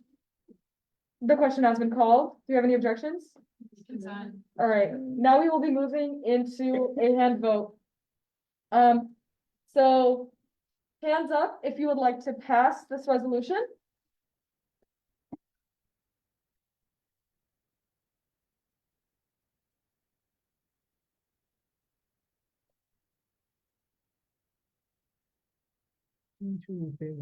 All right, no. No. Abstentions? All right, seeing none, motion passes. Thank you, everyone. We will now be moving into a resolution reaffirming ASUCSB's commitment to its trans, non-binary, LGBTQIA+, QT BIPOC community. Would the authors like to speak? Senator Butler? Yeah. First, I'm very honored, that both of these resolutions were brought within the week of, a student coming to talk to us, about changes need and stances needing to be made, on our campus. I'm very glad that we're both a bill-based Senate, but then also a resolution-based Senate, because we do have values and stances. And this is one of them. I'm really happy that this bill articulates, all communities, if that be trans and non-binary, LGBTQIA+, and BIPOC community. This is a very hostile time right now, and people are unsafe. And though this resolution isn't going to change the world, but I would hope that it would allow students at UCSD to feel recognized by their Senate. And that's all I have today. All right, Senator Martinez. And then, so as a queer Latina myself, I have had the most beautiful opportunity since coming here to UCSB to meet all kinds of communities and so much diversity. I worked with the Trans and Queer Commission. I helped with the organization La Familia de Colores, and I feel like intersectionality itself is beautiful, and I believe that, which is why we added in every single aspect that we could, because the LGBTQIA+ community is so beautiful and so diverse, and it is absolutely horrible, the conditions that so many students feel like they do not have the right to live, to be themselves, to have dreams and great aspirations, etc. So I think that this resolution, I really hope that it's not only like a representation of how we feel here with the authors and Senate passing it, reaffirming its commitment, but also I want this and the other resolution, the commitment to the immigrant student population, to just be a first step. I want to be able to do so much more following up on this, following up on other projects, because our communities are important here to nurture and grow. So, yeah, thank you all. All right, thank you. Would any of the other writers like to speak? Senator Lacrani? Hi, everyone. So I want to thank my fellow senators who helped author this resolution as well. As a non-binary student, I felt very affirmed in my identity, not only in spaces like Senate, but also the university as a whole. And I want to extend my support to the LGBTQIA+ community on our campus, not only as a non-binary person, but also as a student. And I just want our students on our campus to know that they have a space here, and they are welcome here regardless of their identity. And we're not going to go anywhere. Despite all these threats from members of our government, or even just like people who just have a very narrow worldview, we have each other, we have community, and we're not going to go anywhere. Period. All right, we're now in discussion for any comments, questions, motions. Senator Goodall? Yeah, similarly to a lot of the comments that I think I had to make on the previous legislation, I would just like to thank all the authors for writing this and introducing this piece of legislation to the Senate right now. And not only with like I mentioned, the heightened vulnerability of these groups, but the villainization of them as we see in these, like the media, just casually across the country. I think it is very important that we again reaffirm our commitment to these communities and making sure that they feel like not only recognized, but safe and welcome on this campus. Yeah, thank you again. All right, Senator Whitehall? Yeah, similar to what Mr. Gonzalez said, I just wanted to also just thank you so much for all the work you guys have been doing. It's not still, I think it's super amazing. I really didn't have a bit beforehand and everything. I think in general, these resolutions are really important to reaffirm the value by campus, because it may not, like, I would think it's really be like, as students, for even the majority of our time, we usually spend in campuses. I get it, like, it's important to create those resolutions and show us the fact that it's place an area that, like, at least to us, we are in the most majority of our time, and by adding these implementing these things that can help us, like, please feel them more appreciative of everything. I think it's very important to solve the solutions. So thank you again for. All right, thank you. Senator Sue? Yeah, kind of going along with what everyone's saying. I think it's pretty inspiring to serve in the Senate with so many other people that are part of these communities. I think having us being in positions of power doesn't happen very frequently. And I think in this election cycle, it was the first time a trans member of the House was elected. So the fact that like there are so many of us that are part of this community is really inspiring, even though, you know, we're just one campus. I think we're pushing the needle, and I appreciate that. All right, Senator Lawler? Motion to pass the resolution reaffirming ASUCSB's commitments to trans, non-binary, LGBTQIA+ and QTB BIPOC community. All right, there's been a motion to pass a resolution reaffirming ASUCSB's commitment to its trans, non-binary, LGBTQIA+, QT BIPOC community. Do we have a second? Senator Ganesh? Seconded by Senator Ganesh for non-discussion. Senator Kada? Call the question. The question has been called. Do we have any objections?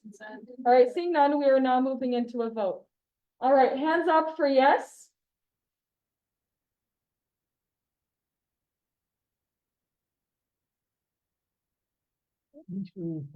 All right, no? No? All right, abstention? All right, motion passes. All right, now moving into the next item, a bill to create the AS Raíces de Mitera, co-written by Senator Butler and Martinez. Senator Butler? All right, y'all, bear with me, on this little speech that I'm gonna do. But thank you all for hearing me, as I speak on a bill that seeks to recognize a vital group on campus. Now, as I introduce you to Raíces de Mitera. This bill would officially designate Raíces securing financial support so it can continue its mission of cultural education and community building. For over 3 decades, Raíces has preserved the tradition of Mexican folklorico dance, offering performances that celebrate heritage and promote understanding. It's a space where students can embrace their roots and share their culture with the wider UCSB community. Raíces provides a welcoming space for students of all backgrounds to connect, uniting them over cultural expansions and pride. Currently, Raíces faces financial instabilities that limits their ability to maintain classrooms, secure rehearsal spaces, and plan effectively.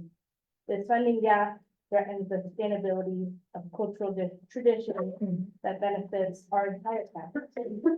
Designating Raíces as a DCU would give it financial stability to grow and support its mission, fully ensuring the group can continue offering their education and cultural experiences. This bill aligns with UCSB's commitment to diversity and inclusion and recognizing Raíces contributions and ensuring their future generations will begin sharing more cultural heritage.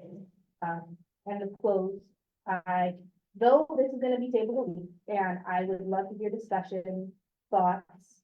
I urge your support. That would provide a very impactful community of students, their resources to continue throughout even more decades at UCSB. And I just want to give a moment to honor Raíces, because it's crazy how much work they've done for so long without support of AS. And I'm really happy that I was able to come across this space and be the one, along with Senator Martinez, to allow their contributions to continue out generations of UCSD. Thank you. All right, San Martinez? Wow, Senator Butler put that so beautifully, like, oh my goodness. I had a few, colorful words to say with that, but I'm gonna try to keep it very, simple and short, because, you know, they would be put everything in that speech, so I'm so honored to be on this bill. I'm so honored to have been able to get the opportunity to speak to Dionysus, to work with Alexa, to continue to strive to introduce and just help establish this community here within AS, because they have been already working on their own for for 3 decades. And just speaking to them and hearing about how they had their Vesquadios and hearing about how they have to take care of such delicate items and are working through it the entire time, working through rehearsal spaces, working through fundraising, having to like rent their own storage spaces. And it's just the absolute like awe that it brings me that they've also introduced so much heritage and culture from different territories from Mexico and everything. So I think I'm absolutely floored by getting to like witness this and be a part of it. And I'm very honored again to be on this bill. So, and Alexa put it beautifully. So. All right, thank you. Your non-discussion, Senator Gannett? One person, they did an RTO before. Yes. Senator Gannett?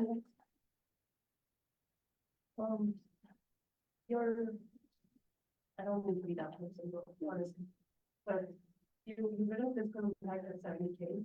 Do you know what that's gonna be? Oh, I'll take this. Okay. Senator Martinez? Yeah, of course. So the 70K isn't going to be immediate. It's going to result in eventual rollover after, after it's situated. For now, we've been speaking with, Parliamentarian Zah and Ryan, on how we're going to first, like, introduce them here. We're gonna get funds from other, like, BCs or from rollovers and other BCs like SCORE and from other funds. Oh, geez. So when, so we're not gonna immediately start off with 70K. That's just gonna be, given we rollover, but honestly, I'm not doing it as well. Senator Bella? Yeah, so. 70K is, we don't have that way, in short, but they are all already have an AS account. And within this year, and it's already been confirmed with the current co-chairs that we're going to be able to give them as much as possible for the next fiscal year. If that be, again, rollover, if that be program boards, cultural funds, different spaces to allow them to function this year as a DCU, and then until they're able to have their full fiscal impact, which inevitably will be there through different changes within the association that come through the year, but as of right now, in short, we do not have 70K. But long answer. Senator Singh? Yeah, no, first off, great work. I really like this idea, making races a new. I just wanted to clarify some things. We cannot direct those funds, like for program board or for SCORE or something. We cannot direct that to races. It would still have to go to the finance committee. So, and the other thing is that Races currently does not have an AS account number. It has a CO account number, like an RCO one. It's a technicality thing, but it's also super important. It just differentiates them between the BCU and RCO, which they are currently. And even again, so you're welcome to again ask for any money from the finance committee. We'd love to support them. Even after they become a BCU officially, they obviously they won't have any money until next year. We do budget deliberations, but they're obviously welcome to come to us and ask for any money they have to. Parliamentarian Zah? it's not my job to comment on the content of the legislation, but from a purely parliamentary perspective, there are a few things that need to be amended before it can be passed legally. Namely, there are some of the definition are not entirely accurate. The language needs to be more formal, and if the author does not intend to let the BCO have the full budget immediately, it needs to be stated in the bill. I'm happy to meet with the authors to work it out, but we need to work it out. And yeah. Okay, thank you. Sarah Butler? Thank you, President Chair. Yeah. Honestly, definitely interested in having that meeting with you to discuss further. We already know that it's gonna be tabled a week. But thank you for taking a look through the long document, and we'll All right, just for the sake of time, we'll be saving, Senator Iden? So there's some inherent issues with the creation of a BCU such as this. First off, like most of our BCUs, if not all, encompass broader issues. This is a very hyper-specific like event that seems that they've struggled to get funding for, and the solution hasn't been. It doesn't seem like there's a solution that's been on the floor before this, and it just went to the straight end all, which is become a BCU to secure a funding source. And there's issues with one, a lot of the legislation writing in this, a lot of the way that it's just personal pronouns, I statements, and also this opens the door to, it's not fair to create a BCU centered around a hyper-specific group. So my issue is, if we pass this, there's no way to like make it fair for other BCUs who want to do something similar, or organizations who want to do something similar. I also have issues with the way our organization is structured currently is extremely convoluted. It's a mess. And adding another BCU such as this is not a positive improvement. I think this is better off being a subcommittee of SCORE or a subcommittee of program board.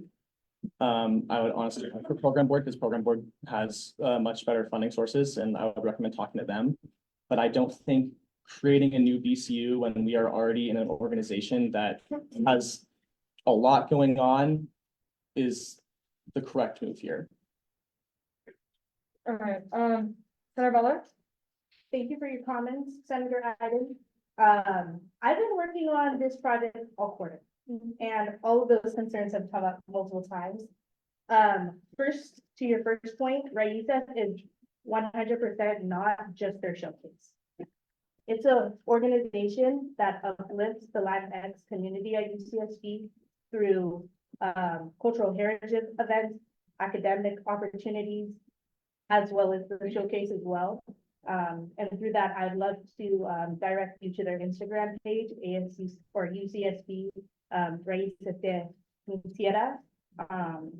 They operate automatically already as a BCU. In fact, I would even go further to say they operate more structurally sound as most of the BCUs that we already have. They have around 20 board members, but then around 100 general members that come to all of their events, that pay membership, that perform, that come to their concerts and showcases. So yes, I understand all of your concerns. I don't see any I statements in the bill, but I'd love to talk further, get your opinions on some notes with regards to the bill, because again, it is going to be tabled, so there'll be a lot of opportunity to discuss. And then lastly, to your last point, not feeling it's necessary. Again, because of the structurally sound, the longevity of this organization, and literally UCS or becoming a BCU would solve all of their issues. And it's just a matter of someone taking a step, and I am that person. Senator Siddiqui? Yeah, so I do have a fair amount of thoughts about this legislation, but before I go, I wanted to defer to the IVP to give their opinion. Traditionally, the chair does not give their opinion. However, the IVP is the primary executive officer responsible for managing personnel, honoraria, and other issues when it comes to BCUs. And so they also directly oversee all of the BCUs alongside the president most directly. So I wanted to ask our IVP if they had thoughts about this, since this would be something that would fall under the purview of their job if enacted. Thank you. So. Yeah, I feel like what has been communicated about Raíces Miteras structure is incredibly important because they already are very established on campus. They already have a really broad community that that participates. I would like to see more within the mission itself that goes beyond dance. If my personal stance, if this BCU were more like broad in targeting specific issues, it would fall within kind of like what the point that Senator Iden has raised before. It would fall within the categories of our BSUs, which we have philanthropy, advocacy, programming, events. I feel like I'm missing one, but that pretty much encompasses what all of our BCUs do. They all serve a larger purpose. I do think that this would fall under AS program board. And that is mainly because it is a very, it has a very central focus. And that is because it is meant to promote cultural heritage of folklorico dance specifically. I do think we should look into why, how this would affect other dance organizations. I do think that it's extremely well established. It's vital to our Mexican and Latina community. But I will be honest, as a Latina community member that is not Hispanic, I often do not feel welcome in these spaces. So maybe that's something that needs to be addressed. But I do think that if Raíces was structured, oh my God, I'm so sorry. But if it were more structured like El Congreso or La Mesa Directiva, like organizations that aim to advocate for the overall community, I think that it would fall better under what our BCUs are meant to do. And I do think a conversation with ASPB is granted, considering that they have put a lot of work this year specifically into addressing cultural events and supporting them. And overall, having people from Raíces in our ASPB could also influence more collaboration across other cultural groups. That is my opinion. Yes, Senator Ganesh? Actually, the first time I saw folklorico was in the bill, in part three, section F, there's a funding committee that looks to acquire funding from AS board. If that is already built into the, if the creation itself is looking to get money in school, I suggest it can just be a subcommittee of school as Senator Iden suggested. School has a lot of money to give, but also ASPB as chair people said. My second thing is that there are a lot of points about fundraising events, and if they have been fundraising and continue to plan to fundraise, there's no requirement to inflate AS even more. It's not the problem of the mission or what they're carrying out, it's just that we do not have the capacity, but we have a lot of money in the individual BCU. So we can just redirect them to be a subcommittee, or they can get their funding from there.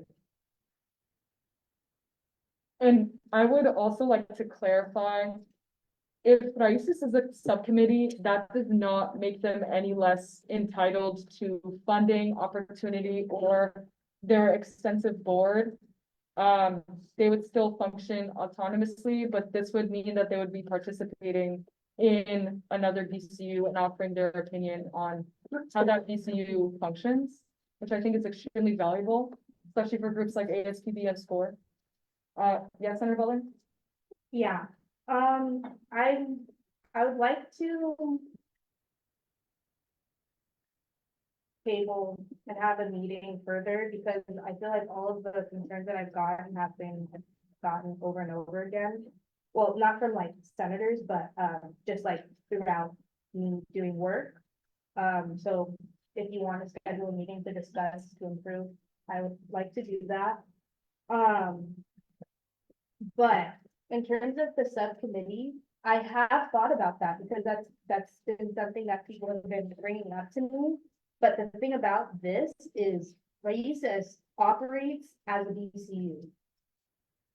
A BCU that is fully functioning, that can use their full budget within the year, that already has a full board, that knows how to upload their minutes, that knows how to come and do board reports, that knows how to access their money. They already operate like that.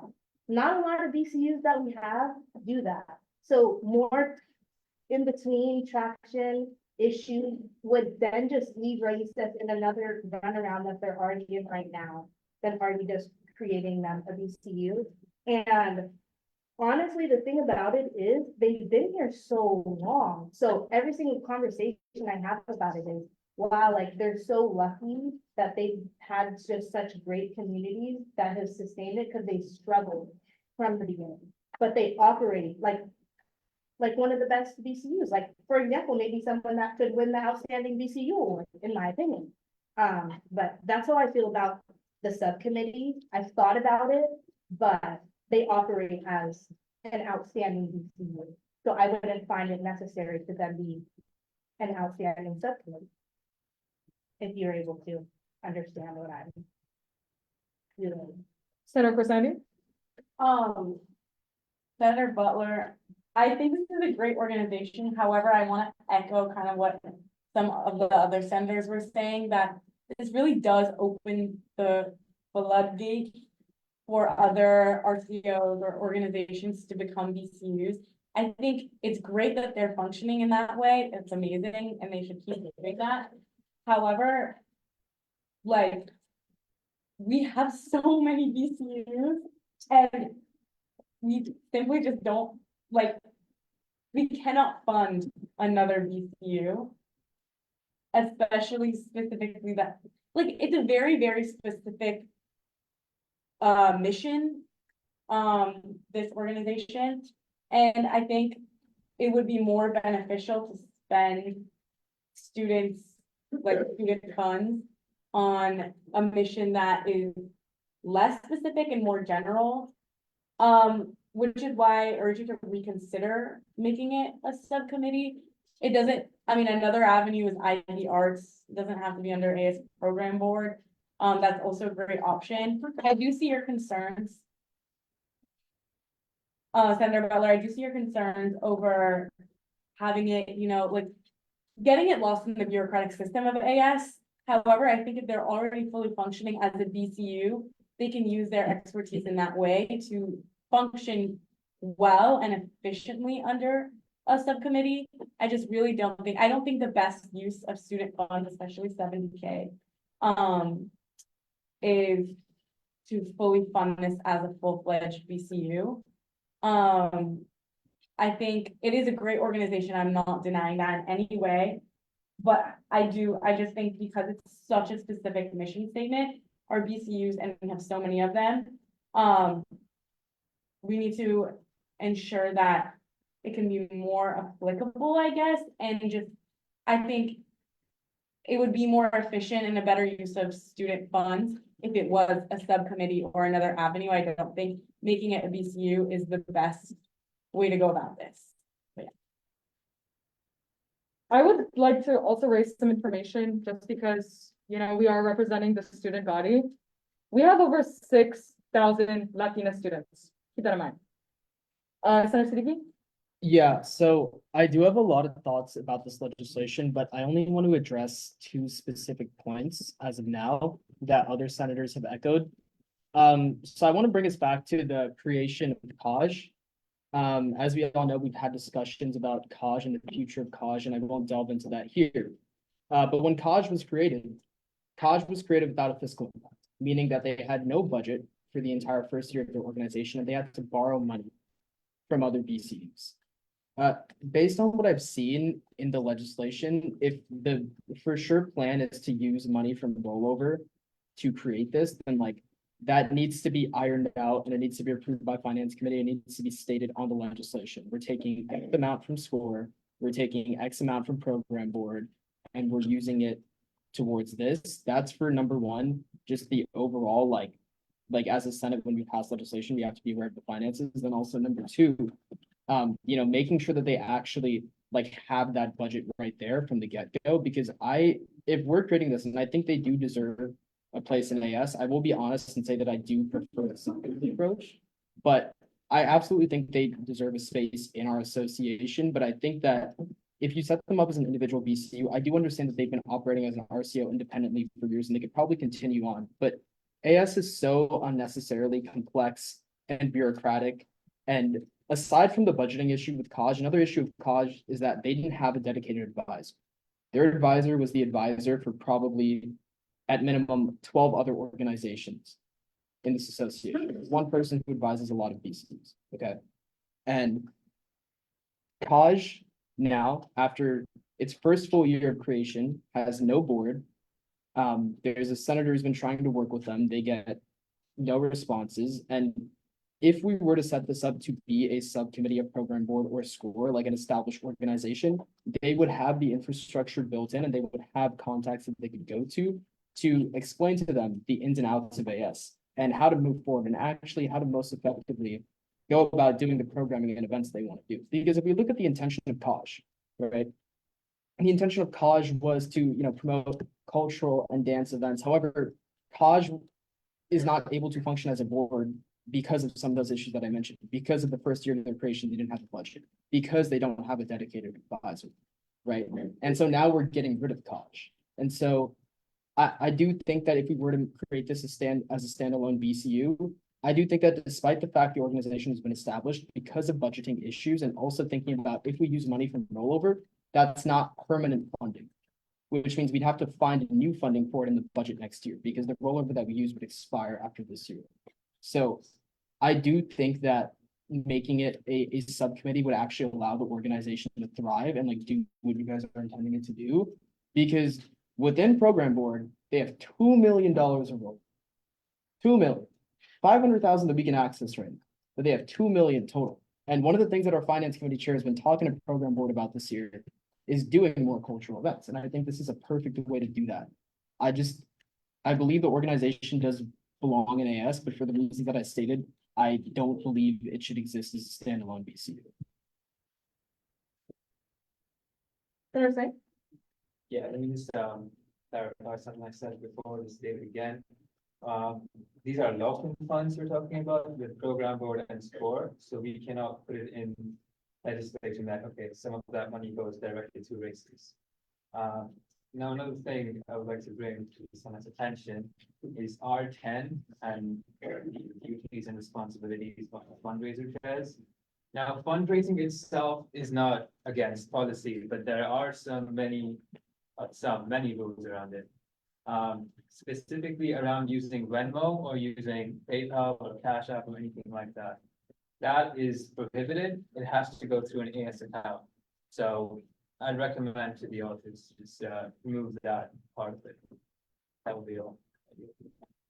Okay, thank you, Senator Butler. Motion to table a bill to create the AS races data for 1 week. All right, there has been a motion to table a bill to create AS Raíces de mi Tierra for 1 week. Senator Rosillo? Seconded by Senator Rocio. We are now in discussion. Senator Iden? I just, have a question. I'm not sure if a week is enough time for you to go through enough of the feedback. Because ideally you'd be meeting with program board, you'd be meeting with SCORE. And you'd ideally talk to this organization that's already set up to come to us. That's just what I'd like to say. I recommend it gets tabled indefinitely. All right, Senator Butler? It's enough time for me, thank you. Period. Senator Butler? Call the question. The question has been called. Do we have any objections? Consent.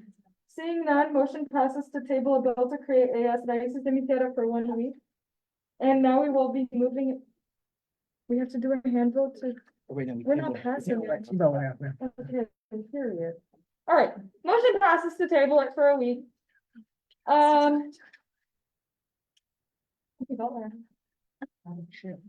Yes, parliamentarian John? May I suggest we take our 15 minutes recess now, since we just have a really heated conversation. Okay. Would anyone like to motion that? Take it again after like 2 minutes. Yeah, we have to take it at 9. No, we don't. We just need to have a recess. Okay, period. All right, Senator Ganesh? All right, Commander Pickering, okay, go ahead.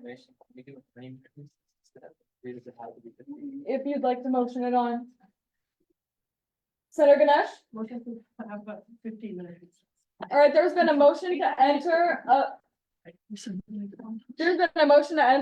15-minute recess. Do we have a second? Senator Lankarani? Second. Seconded by Senator Lankarani. We're now in discussion.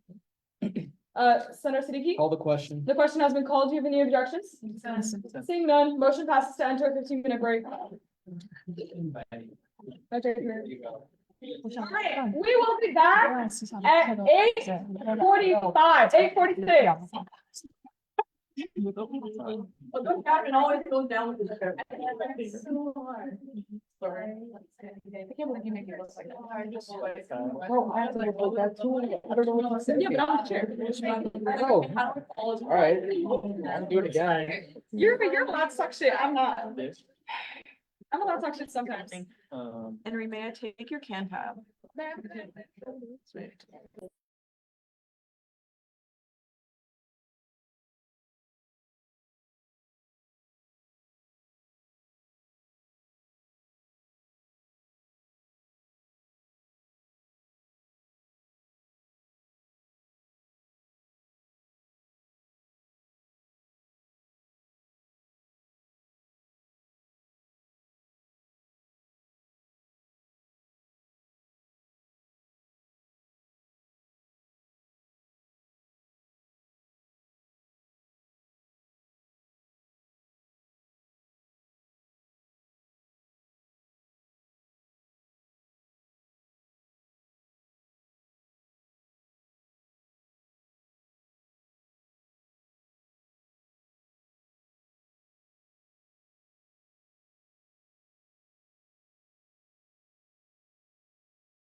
So in the next week, that will be definitely articulated and changed.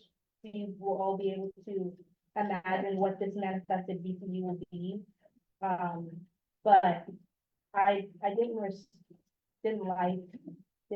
respect some of the discussion that we were having. It felt like it was left towards the legislation itself, but then more towards my identity or character or capacity, which I feel like is very uncalled for.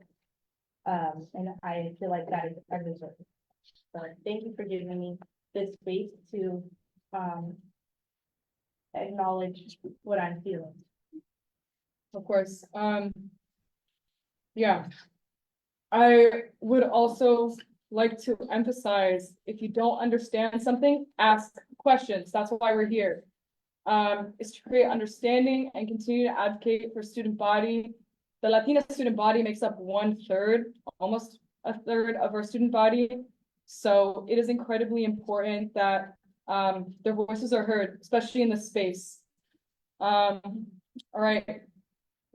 Moving into old business. Consideration. You put it back in the meeting consideration. Yes, Senator Benderson? Motion to excuse Senator Rocio at 8:51. All right, there's been a motion to excuse Senator Rocio at 8:51. Do you have a second, Senator Lankrani? Second. Seconded by Senator Lankrani. We're now in discussion. Senator Kadah? The question has been called. Do we have any objections? Seeing none, motion passes.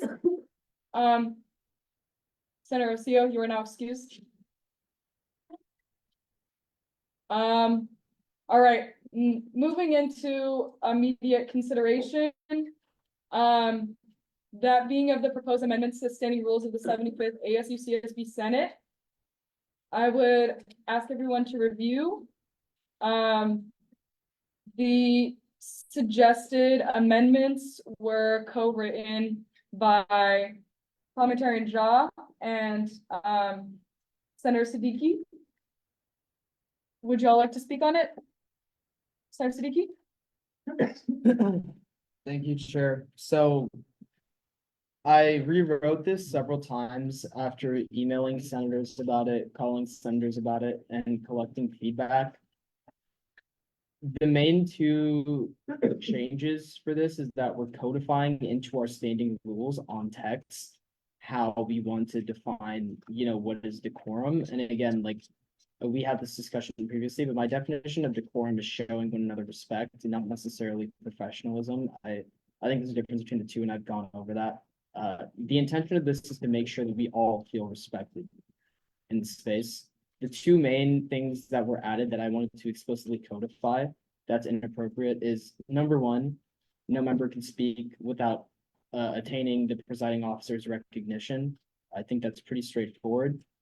The other one is that no member can conduct non-AS related activities when the Senate is in session in a manner that makes it obvious they are doing so, without taking a point of personal privilege. This is not interpreted to extend to using modes of communication or accessing other online platforms to help with the conduction of AS business. Oftentimes, Senate leadership will have to text or email staff, as well as other students trying to give reports, and the same applies to senators. So I wrote that in there just to make it very explicit, the types of things that we are trying to target. What we're trying to target is people who are making it obvious that they're doing an activity not related to the meeting for an extended duration of time. And I did my best to amend the language to reflect that, but I'm willing to further amend it. And the rest of it is standard. It's kind of how we always do things. We just stopped enforcing it in terms of raising points of order and issuing strikes. If you all remember, I got 2 strikes the week 10 meeting. And after that, no one received a strike ever. So we want to start enforcing that again. And then there are some penalties outlined within the standing rules that would apply to multiple violations of these breaches. Again, the system that we've set up is so that the first penalty will only kick in after 3 strikes, meaning the senator would have already received 2 warnings, and this is 3 strikes within the same meeting. So the counter will reset for every meeting going forward, unless the senator had a prior meeting in which they had 3 or more strikes. So every single senator will first get 2 chances after they've broken the rules to not do it again. And again, these are rules that it shouldn't even really have to be here in standing rules. Kind of every other Senate, this never had to be written out. It was assumed that you don't speak if you're not recognized and you don't do activities not related to the meeting during the meeting. So the first penalty only kicks in after 3 strikes, and all it does is exclude the member from discussion of that specific agenda item. They can move on and discuss anything else once we move on for the agenda. And then there's a penalty for a 4th strike that kicks in, and then there's another penalty that sets up where if a senator recorded 3 or more strikes, and they have another meeting where they occur 3 strikes, and there's another penalty built in there for the presiding officer and the Senate Executive Committee to discuss.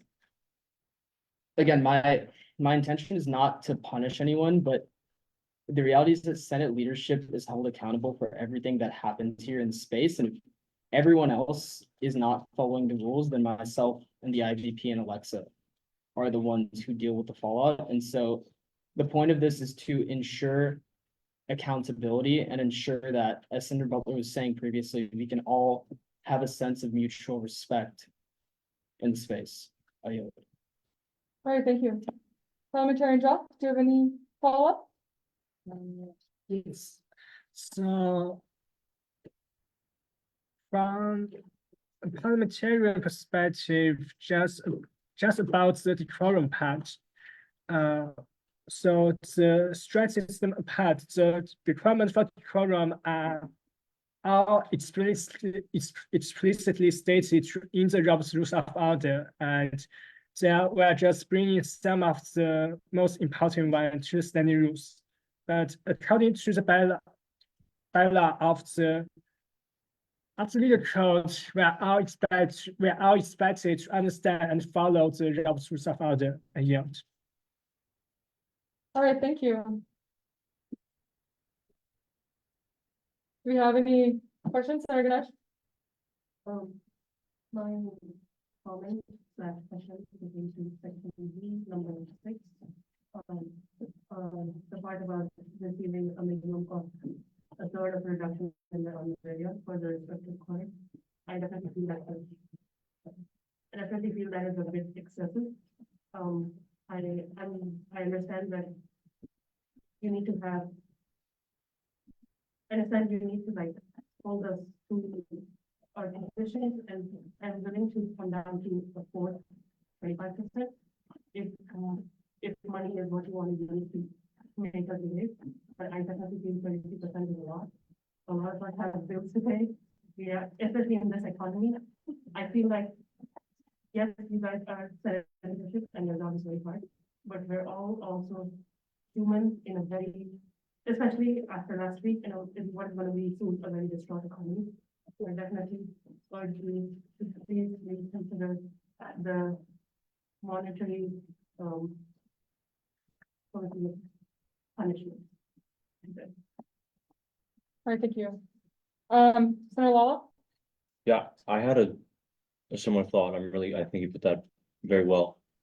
I disagree on one point though, but instead of trying to find a percentage that is the right balance, I think we'll all disagree on that.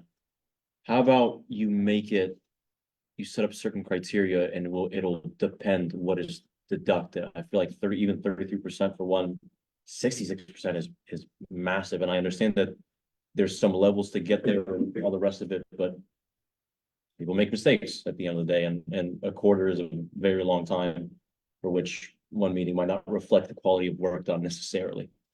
I think just leaving it much more open about it might be just a reduction without putting a specific price on it might be a lot more effective. How that will be decided afterwards, that might be a legitimate concern.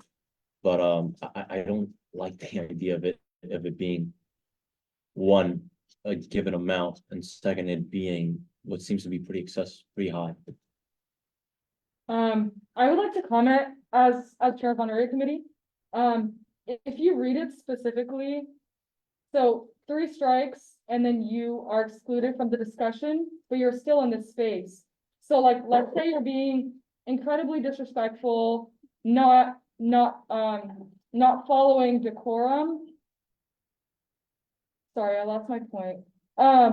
you just like can't speak on it, but that doesn't mean that you are automatically going to receive that reduction. You are subject to it. So it is up to discussion. And again, though, those first two strikes are supposed to be educational, supposed to inform. This is why, you are not following these rules.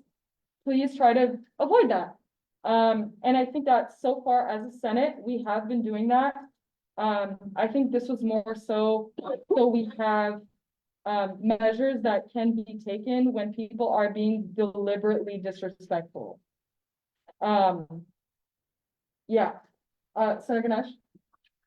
Thank you for recognizing me, Chair, and thank you for that clarification. My issue is not with when and if a monetary punishment applies. My issue is the number, and in fact, my issue is its spirit itself. The fact that you have to hold money against us to make us do our job. It is unfortunate that you guys are in this position, but if I harken back to the week 10 meeting, first Pro Tem Siddiqui got 2 strikes himself, but it's not because he disrespects the Senate. It's because we speak out of line because sometimes we get our passions get ahead of ourselves. But more importantly, I just what Senator Nala said, I think we should specify a number, because when we leave things open to interpretation, they can be used positively or negatively. But I definitely believe that a monetary punishment is A, kind of pretty disrespectful, B, not very empathetic to college students. We are also students, so a lot of us are on work studies or on scholarships, so we need to make more money, and so I don't like the spirit of it. I am ready to negotiate to a smaller number. That is where I'm ready to do something. Thank you. All right, Senator Siddiqui. So I'm fine with either changing the 33% number to 25% or leaving it ambiguous and saying that it's up to the discretion of the honorary committee to decide. I think leaving it ambiguous is fine because it's up to the honorary committee to decide. But again, the language says that it's not the third strike that they get a reduction honorary, it's the fourth strike, meaning that after the third strike, they've already been excluded from discussion on the agenda item. After they're already excluded from discussion on the agenda item, if they violate the rules again, it means that they are subject to receive this reduction in honorary. It doesn't mean that they automatically will. In honorary committee, we discuss and debate the honorary allocations for every single person. Secondly, within honorary committee, historically and currently, if someone doesn't do a part of their job, and a part of a senator's job is abiding by decorum and participating in the meetings, the payment that you receive is the payment in accordance for the job that you do. Honorary committee every single year, if it's functioning, is taking away money from chairs who haven't given their chair reports, or BCU members who haven't shown up to meetings. It's a basic principle that the money that you receive for honoraria is conditional on what you contribute to the space. And so this type of deduction system is not anything new that's being introduced. It's already a built-in mechanism within the honoraria committee. And even without these standing rules, we could deduct anyone's money for not abiding by decorum, because there are sections of the legal code that detail how senators are expected to show respect to their other fellow senators as well as other members of the association. So we already have the power to do this. The point of these standing rules is to clarify it and put it out on paper to ensure transparency, to ensure that everyone is aware of the rules and what they might be subject to. Again, it's the point of me making the minimum 30, the point of me including figures in it is because the way the system is set up, it's already ambiguous.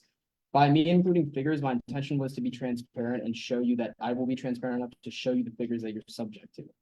But if all of you want to leave it ambiguous, I'm fine with that, and we can leave it ambiguous, but that just means the honorary committee will decide on a case-by-case basis.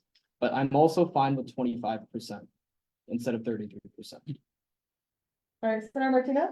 I would like to motion to excuse Senator Butler at 9:04 p.m. All right, there's been a motion to excuse Senator Butler at 9:04 p.m. Is there a second? Senator Lankarani? Second.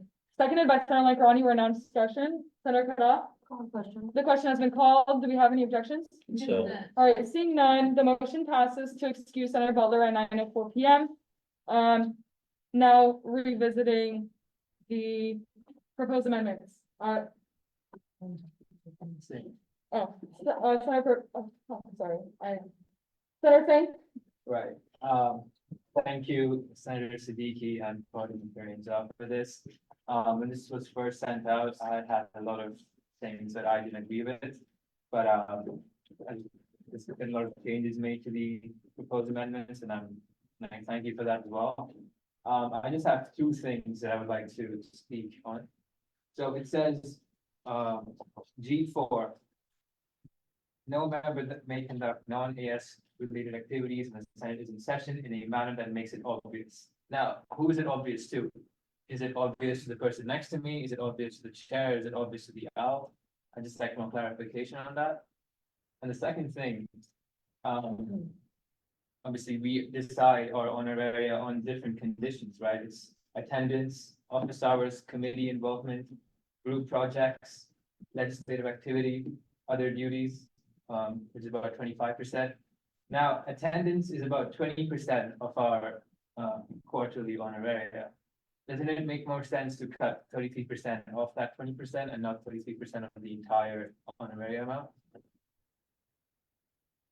Senator Siddiqui? So I'm happy to amend the language to say, after making it obvious, add and/or the chair and the audience. Like making it obvious to the chair and/or the audience. I think that encompasses both of the concerns that we're trying to target.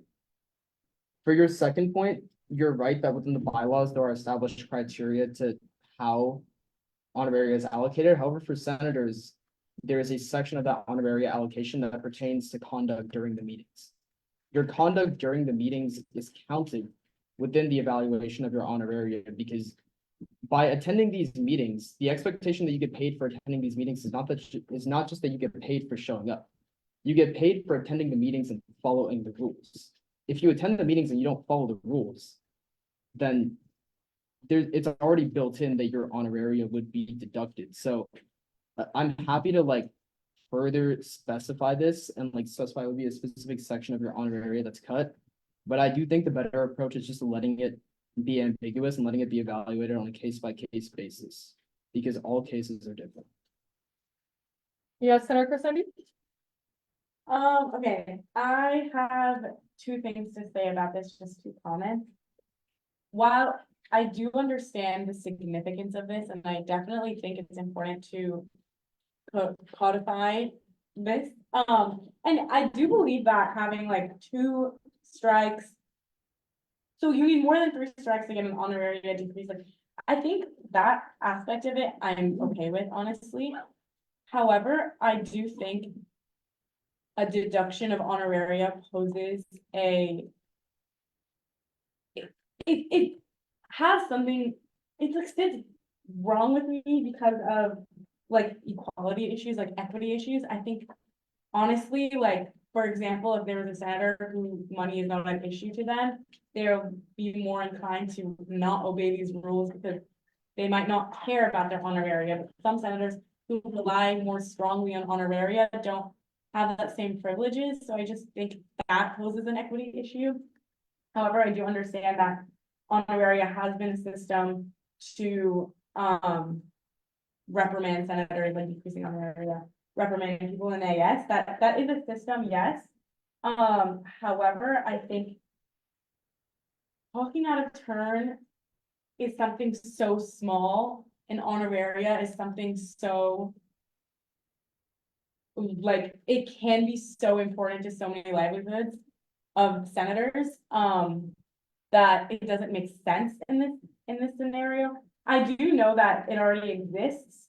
However, I don't think it's equitable to put it in this, like write it down in this manner. I will say I am okay with a deduction rather than completely not including honoraria, or like a deduction of honoraria.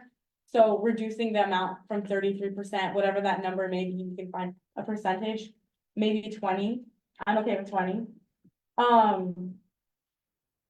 But I also think it could be a good idea to include having a meeting, maybe a one-on-one meeting with the senator who's being accused of these strikes and a member of Senate leadership.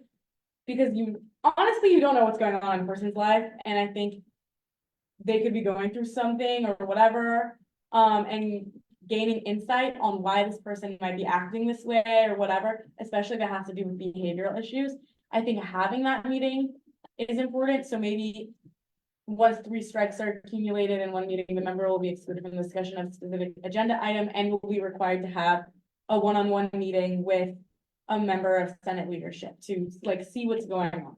I think then also that helps if we do decide to keep the deduction of honorarium more ambiguous, that one-on-one meeting allows the senator to advocate for themselves in any way that they can. And if we do leave it up to the purview of the honorarium committee to decide how much to deduct honoraria, if that is the way we decide to go, that one-on-one meeting can provide more insight to the honoraria committee to see what really is going on and how the situation can be rectified. Because while there, yes, should be a punitive measure, there also needs to be another measure to make sure it doesn't happen again. Because you can keep like lowering their honoraria and they can keep not caring and it can continue. So I think, not to say that this will happen, but in order to avoid that whole situation, I think it's important to figure out what actually is going on. And in my opinion, a one-on-one meeting or any sort of open line of communication between that senator and a member of Senate leadership is important. That's one thing. Second thing is, I do think G3, no member may speak without attaining the floor with the presiding officer's recognition. I want a little clarification on this. Is this like it needs to be dead silent in the room? Or does it allow a little more leeway? Like, it just seems like, makes sense. Can you clarify? Yeah. As chair, I just wanted to address this really quick. I could have been able to issue strikes at any point, any of our meetings. I exercised that within the spring. I feel like we've been doing a great job. I'm not enforcing the strike. I have not been enforcing the strikes this quarter because I feel like so far it's been unnecessary. And I think that you should all kind of already see that of like an example of what is accepted as decorum in this space. I allow for side conversations until they interrupt what the speaker is doing. Like if y'all are just saying like, oh, can you send this, or like asking a question, that's completely okay. And I have not issued any strikes for any of that because I see it as okay as chair. The one-on-one meeting thing, I completely agree with you. I already had that in mind, but you bringing it up kind of just like, you know, we're on the same page. I fuck with that. I cursed. I feel like that. But regardless, I feel like you're bringing up a lot of points, and I will definitely add that in here. Would you, Senator Siddiqui? So for G3, what it means, like no member may speak without attaining the floor with the presiding officer's recognition. My definition of G4, meaning non-AS related activities, turning to the person next to you and asking a question or asking them to send you something or researching something about what we're discussing in the meeting is totally fine. That's why it's specified there as an AS related activity. What's not fine is if it's a side conversation for an extended period of time that is not related to the meeting, because then that disrupts the meeting. That's what the chair was trying to say. So like, when it says no member may speak without attaining the floor without the presiding officer's recognition, that's referring to crosstalk, and it's referring to people speaking without being called on. And I, like, to your point about the one-on-one meeting, I kind of just like inferred in my mind that that would already be something that happens, but I'm fine with writing that out. I think it's a good idea to write it out. And like, I'm happy to leave the honorarium amount ambiguous and just say that they're subject to a reduction honoraria. I think that's the best course of action. Yes, sir, okay, thank you for recognition. Okay, I agree with the one-on-one meeting. Thank you. I think I understand what you both are saying about G3. I think it could be useful to add that in wording, in writing. I don't think, I mean, obviously we all know like what is decorum and what isn't, but I think it's important to write it out. I don't think it's like what you both conveyed is clear in the like wording of G3. So I would be happy to see what you guys write and we can talk about it, but I think a little bit needs to be added on to this for me to be happy with it. I already addressed it. Senator Lala? Thank you. Okay, so I have a few points. I tried to bullet point them so I could get through them as briefly as possible, one by one. The first one is, as we said, Senator Siddiqui in the spring quarter had a few strikes against him, which maybe my memory is not serving me very well, but it wasn't like he was doing anything flagrant. And if I may use my own not interpretation, but reading of the situation, he was doing it for a positive purpose. He wasn't attempting to disrespect anyone. He was actually pushing for something that he thought was good for the student body.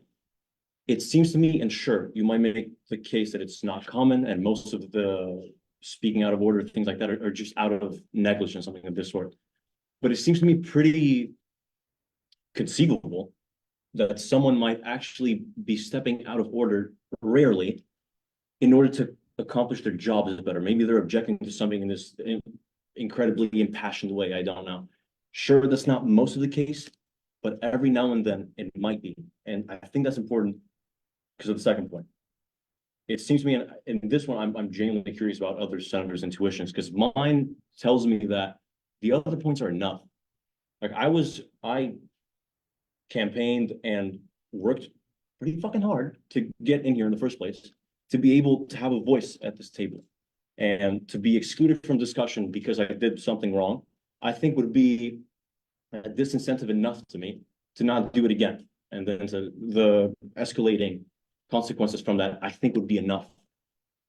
I don't understand why we have to involve people's honoraria, or to put in blunter terms, why we have to put people's livelihoods potentially, even if to some small extent, into play here. When that I think is more than enough. We're all adults here. We're all capable of thought and understanding when we've done something wrong in a shared space. I think that'd be more than enough. And I'm genuinely curious if people's intuition leads them elsewhere there. And the third point, this is more of something between just a question and asking you to clarify this, potentially the parliamentarian as well. Because I was speaking about this to Senator Iden, I don't think either of us got a full clarification for this, is the 0.7 under in red, so in the amendments. Reading, if a senator has more than one meeting in which they record 3 or more strikes, the Senate Executive Committee can essentially discuss about expelling them. So that portion specifically, forget about the honoraria. The way Senator Iden put it forth is that this might be unconstitutional to some extent because of the recall process and how that's dealt with in a very specific way in the Constitution. Please enlighten me. Parliamentarian Shaw. To the senator's question, so number 7 states the executive committee must discuss whether or not to place a motion, provided the senator in question meets other provisions for removal as specified in the legal code. So I don't have it right before me, but there is a specific section in the legal code that deals with Senate expulsion of the senators. And that clause had been used in the 73rd Senate to expel a senator for non-attendance. So there is, at least to me, ample precedent supporting that argument. And to the senator's points in general, I would like to point out that all strikes are subject to the point of order, which by another word, all strikes has to be sustained by the majority vote of the Senate. Let's say, for instance, if the chair issue me a strike, I can ask for point of order, basically to debate on the legality of the strike and give out my defense. and then the chair must call vote to sustain their decision. So everything essentially will be decided by the majority vote of the Senate. To my third point, I'll be completely transparent. I was approached by the Senate leadership about the changes, but I agree with them because first, those are the things about the quorum. I've been assured, and I have no reason to doubt that those rules will be used against difference in opinion. I was assured it will not, and I have no reason to doubt that. It's only concerning decorum, which means how you conduct yourself according to the Robert's Rules of Order. That's it. I think we can have most fair debate of difference in opinion, but the most important thing to keep it civil and from becoming personal is decorum. And perhaps most important, you are paid about $500, $600 a quarter. And as people rightly point out, it's not a small amount. Those money are student fee. We're all here consuming students' fee. Each of us, we pay $800 to AIS each year. And we, the Senate, are supposed to distribute out that money. It just seems a little bit odd to me if the Senate wants to hold the right of the association to a set of standards, which is harsh according to the legal code, but refuse to treat itself to the same standards. I yield. Senator Britterson? Okay, yeah, I appreciate what you said, parliamentarian, and I see the whole, I think maybe the misunderstanding here is that this is more for just senators in the future, but because I guess one question I had was kind of what the intention behind this was. Is this kind of to catch senators doing this behavior now, or I think I would be kind of clarified, it's more just to like clarify the boundaries of what we mean by like, for instance, obvious. Like I liked that how that resolved, that makes sense to me. But yeah, it doesn't seem like this, like I think you said, this is a behavior that's going on at this very moment, so that makes it clear to me, and I appreciate that. And then another point I had is if we're gonna let honoraria committee kind of decide, what to deduct and deduct after somebody strikes. I was just wondering if we could set like a ceiling on that, like if that would be in the talks, because, like I think that is a relatively good compromise. You can be like, we're gonna punish you. And it's like, I really understand Senator Garcia's point about equity. And the meetings with the strike recipient, I think that makes a lot of sense too. But I feel like we need to make it clear what is in the realm of possibility when you get those four strikes. Yeah, that's. All right, thank you. Senator Siddiqui?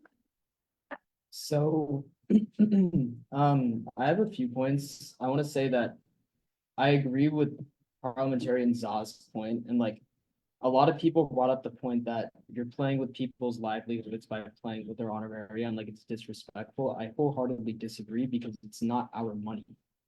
Just because you receive the honoraria check, it's yours after you get it. Where did the money come from? The money came from students. You, me, and everyone else in this room, and everyone else in this campus, and everyone walking through this building right now, pays hundreds of dollars to the association each quarter. That money is used to fund all of our operations, including our paychecks. We collect money from other students to pay ourselves for labor that we do for students. We are public servants. Again, it goes back to the principle of like, if we want to say as a Senate, we're in a servant position, we're in a public servant position, and we're serving the student body. If they put rules in Congress saying that if you behaved in illicit conduct, that your paycheck would be striked, every single person here would applaud that. And I'm not saying that we're Congress, we're not even close to the same level of importance or structure as the government. But the reason why that would be considered acceptable for Congress or any other state legislature is because people hold them in high regard. It's not people's money that I'm taking away, or that we would be theoretically be taking away. It's the student body's money. And I think that's a principle that's often forgotten. Another thing that I wanted to say is that I do disagree with the IVP on their point that they feel like they haven't seen many instances in which strikes would be appropriate in the Senate. I think this meeting has been our best meeting of the year by far in terms of the court, like not even close. And so I do want to acknowledge that and thank everyone, because it actually has been pretty good today, except for one instance. But other than that, I've had conversations with the parliamentarian. I've had conversations with the AG. I've had conversations with the executive director. Every single person that I've talked to, inside and outside of the association, has told me, like, this is the least formal Senate they've ever seen in terms of Robert's rules, in terms of decorum, in terms of all these other things. Every single person that I've spoken to about this has said this to me. I think the IVP is correct in saying that there haven't been instances to issue a strike in terms of necessarily like negative or ill-meaning conduct. I don't think that people are taking actions out of malice. And so I agree with that. We haven't had to issue strikes for that purpose. But in terms of general respect for the meeting, and again, I don't think people are doing this intentionally to have malice or be disrespectful. But I think there have been countless, almost, I can count easily more than 15 or 16 in the meetings where we've had instances where it should have been a clear strike that's issued to senators for not showing decorum.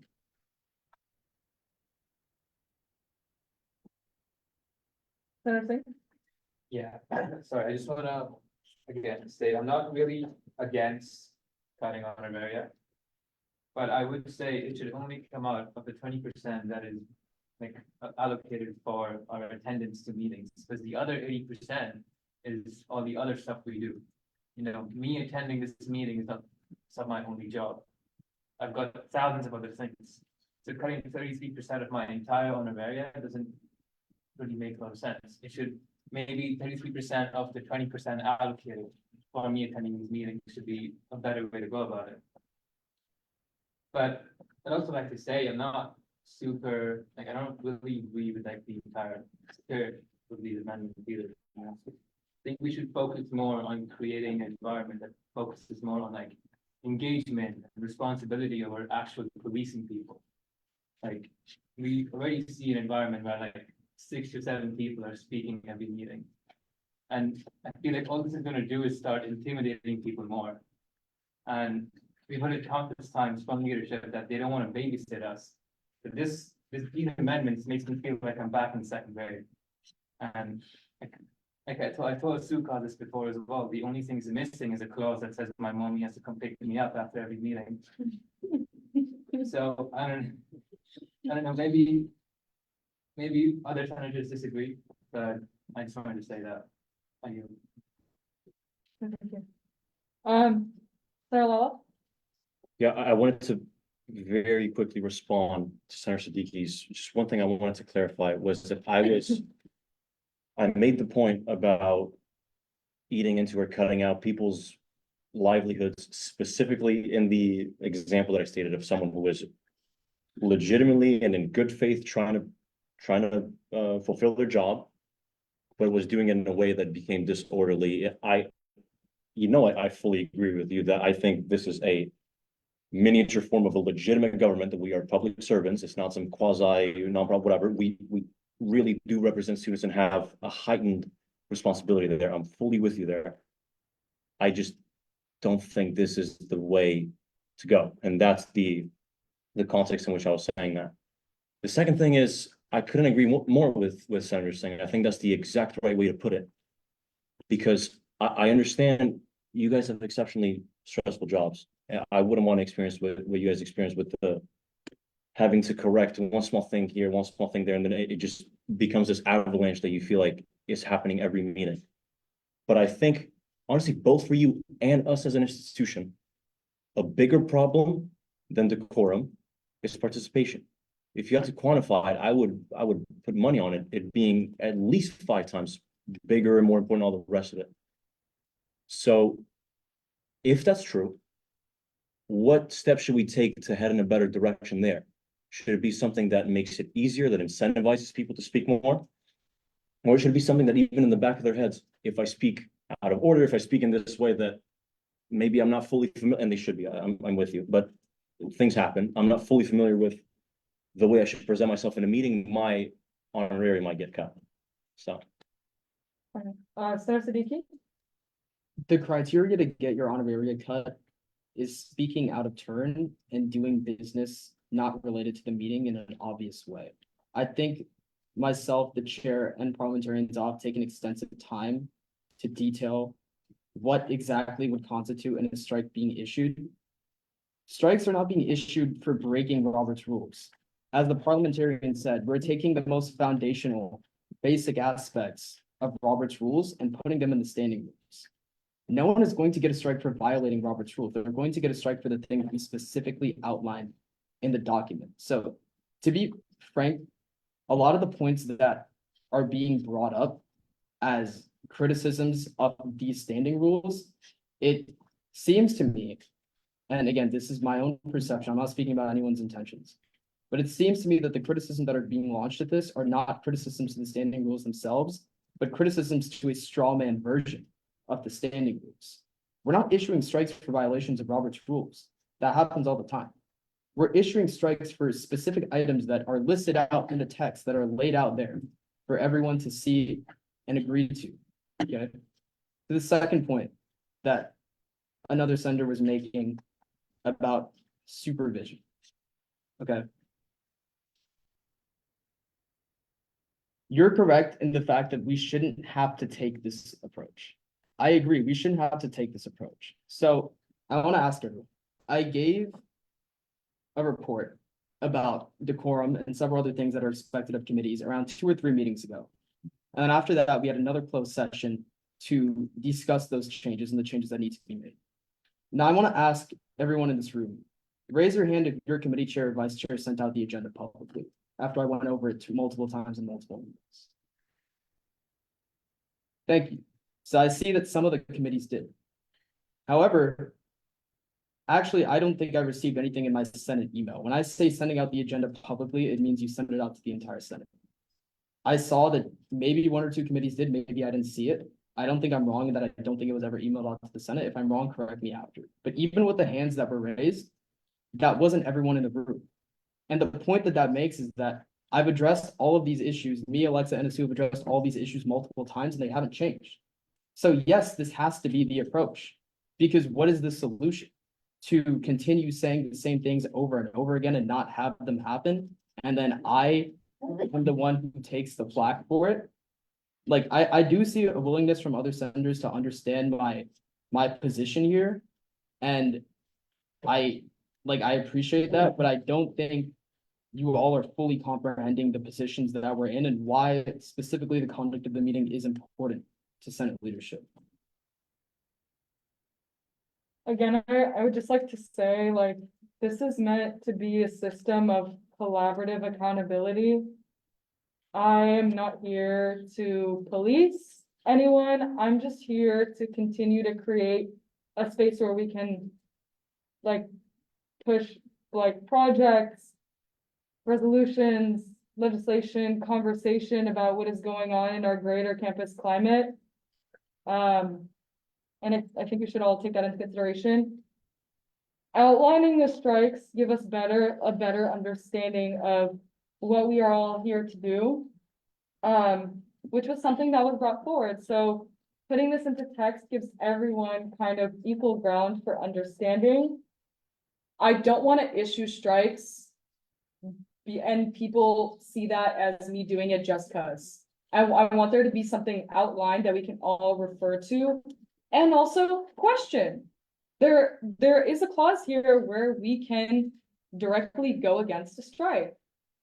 And that is because this is meant to be a collaborative environment. We are here to question and introduce and yeah. And that's the space that I want to foster as a chair. Yes, Senator Singh. I don't know how the rest of the Senate felt about it, but I really did enjoy when we were doing like round robin for discussions on items. Maybe we could just do more of that, more collaborative, maybe create an environment that, like I said before, we're focusing more on engagement and responsibility. Maybe we can still go ahead with this, but just try that again, round robin stuff, and then make it so that you kind of have to say one point, but why you're against or for this change. How would you feel about that? I remember this was brought up and Senator Corsandy specifically said, if I hear one more person say I yield, I'm done. And although I don't agree with that stance as the chair, I do think that that is a sentiment shared by many senators.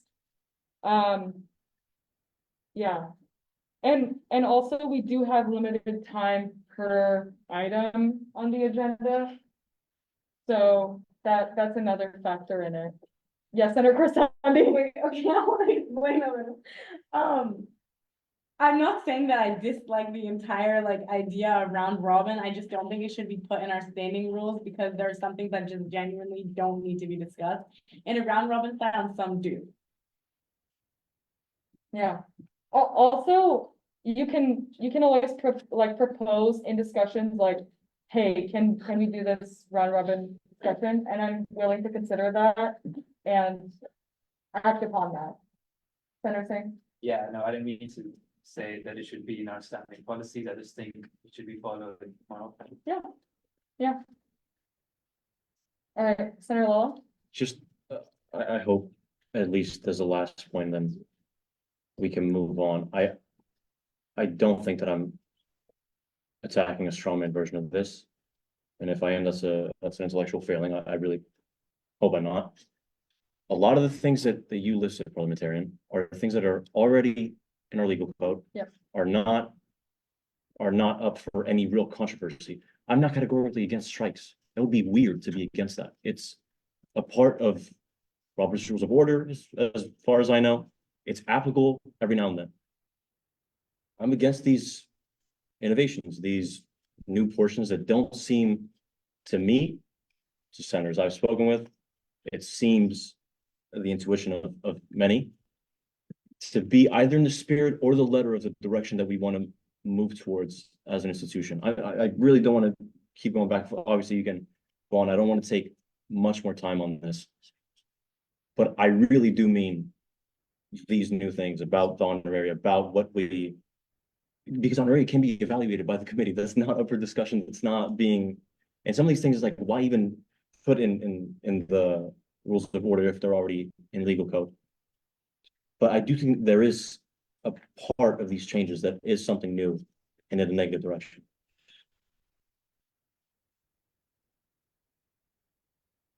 Do we have any more points So, on the Zoom? No? Okay. No answer. Senators, point of information?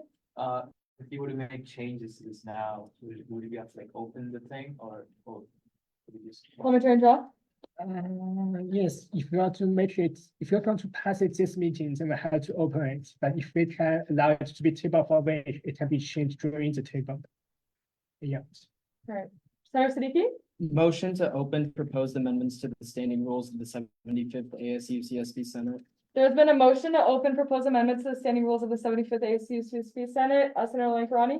Seconded by Senator Lankarani. We're now in discussion. Senator Goodall? Call a question. Question has been called. Do we have any objections? Seeing none, motion passes to open proposed amendments to the standing rules of the 75th ASU CSB Senate. Yes, AG Carlson? Yeah. Is it pertaining to the discussion at hand? These things, yeah. Okay. I just wanted, there's some things that I walked in and I kind of tried to listen for a couple minutes before I was want to say anything moving forward. To kind of shed some light on some of the things that I'm looking at in like strikes and things like that. It's not uncommon for a body to issue speaking agreements or standing rules that you can happily vote up, down, however it appears in front of you. Usually what are like viable grounds for deducting points, issuing strikes are on things that prevent the body at large from making good on their duties.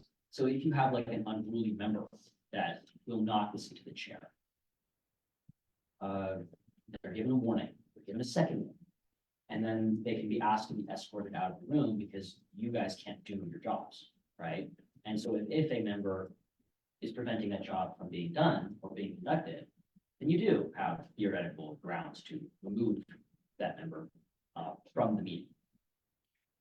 There aren't many, there's like zero precedent or grounds on actually forcing that member out of voting rights, which is expulsion from the board itself, right? We don't have that. Senate Executive Committee does have a clause in it that says that it can make like recommendations to lawfully expel senators. Constitutionally, there's like a segment that defines the power of the legislative branch. And if the Senate Executive Committee is, again, incorporated under Senate, and constitutionally, the right of the Senate to remove members only exists as appointees of the president or vice president or of judicial or of the judicial branch. Nothing in it explicitly says that you have the right to expel a senator by majority vote in the Constitution. Standing policy 10 is supposed to serve as a means of like holding yourselves accountable, where I imagine senators might have resigned in the past. To my knowledge, and especially in recent history, the removal of elected officers has only been conducted via executive order. And things that might be prominent for you guys to consider are like Robert's Rules of Order violations, where if you are violating Robert's rules, you can have points deducted if you're not listening to someone speak. For the segment about honoraria, that would theoretically still be the right of honoraria committee to decide and arbitrate. But those are also subject to appeal by judicial council, which is also constitutional. Other things you might consider are like violating the privilege of closed door session, just because it violates decorum, it violates the privilege and the entire institution on which this kind of conversation rests. So some of the spirit, like the spirit of this, you know, absolutely is not foreign to any legislative body. It's very easy to invite people to talk in a certain way or, you know, engage in a conversation in a certain way, things like that. It's totally fine. Those are speaking agreements, those are standing rules. Again, though, there's a lot of checks and balances about some of these where they might have to be arbitrated. It's not up to just one committee's executive committees, for example, decision. I do know Senator Parliamentarian Zah has a point, and I would love to hear it in case I got anything wrong, if that's okay with you, Chair. So thank you so much for your time. All right, Parliamentarian Zha? Thank you, Chair. So I think the Attorney General might recall that when he as I was in the 73rd Senate, the then Internal Vice President Sidney Troop placed a removal of a senator on the agenda, and which was passed by the Senate by 2/3 majority. And as far as to my understanding, that removal was automatically appealed to the Judicial Council and then sustained. So while the Attorney General confirmed that there is precedent for the Senate to remove it, to expel its member by 2/3 majority vote of the voting membership. If I remember correctly, the circumstances surrounding that removal was also for like a gross like negligence and violation of not showing up at all. Like they didn't answer any emails, they didn't even talk to us. It's like they weren't even here, right? Like we never even met the guy or girl or person. looking at it like, well, that's a spot that someone could fill and advocate for. And if they're not showing up to their meetings, then we kind of went the easy way out and just said, all right, we'll let it arbitrate itself and see if it can be sustained. And because they were completely MIA, JC just said, yeah, like if they're not gonna want to represent yourself, then no one's gonna be there to try out a case, and therefore we're fine with that. But I could be totally wrong. I was a freshman senator at the time. If I may ask a follow- Parliamentarian Joe? if we may, thank you in general so much about the good walkthrough of the situation. If I may ask for your legal opinion, does that establish a precedent since it was done by the Senate and sustained by JC? The precedent that the Senate is empowered to expel its member for whatever reason it decides by 2/3 majority of the voting membership.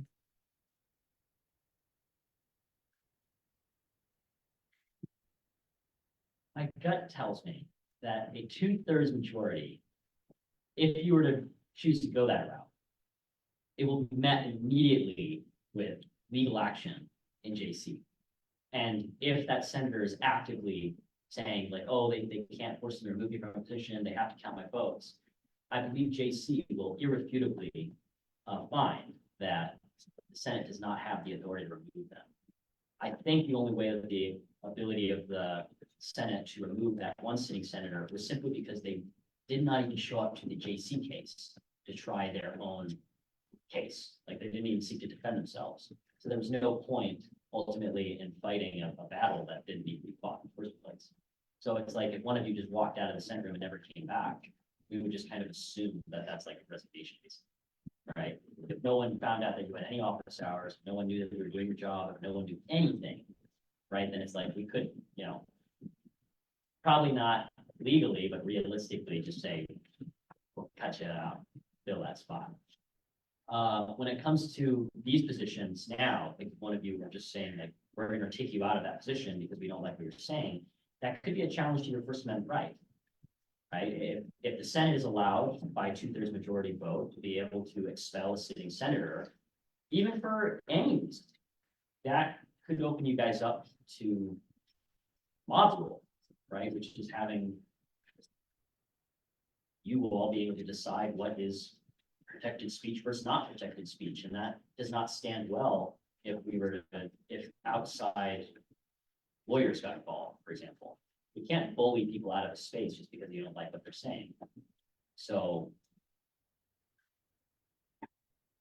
I would advise against absolute removal by 2/3 majority vote, and would instead refer you to just saying, going out into the arbor and tabling for a recall petition. I think it's actually easier now that the elections code has just said that if you meet the required number of signatures, it goes into effect. So. Parliamentarian Shaw? If I may direct Attorney General's attention to the Standing Policy 10 of ASU's SB Legal Code, which outlines the removal process as an explicit procedure and power of the internal vice president and by extension the Senate. So I have actually a two-part question.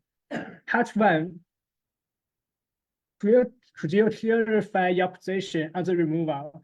Are you saying it's the Senate that from an absolutely standpoint have no right to remove its member? Or you are saying the Senate may remove its member, but it has to follow the formal procedures? And my second question is, since there is the question of Standing Policy 10, is Standing Policy 10 or any part of it unconstitutional? Yes, that's my question.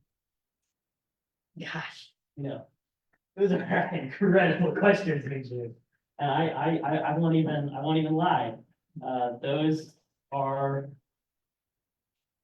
truly all encompassing in terms of the issues at hand.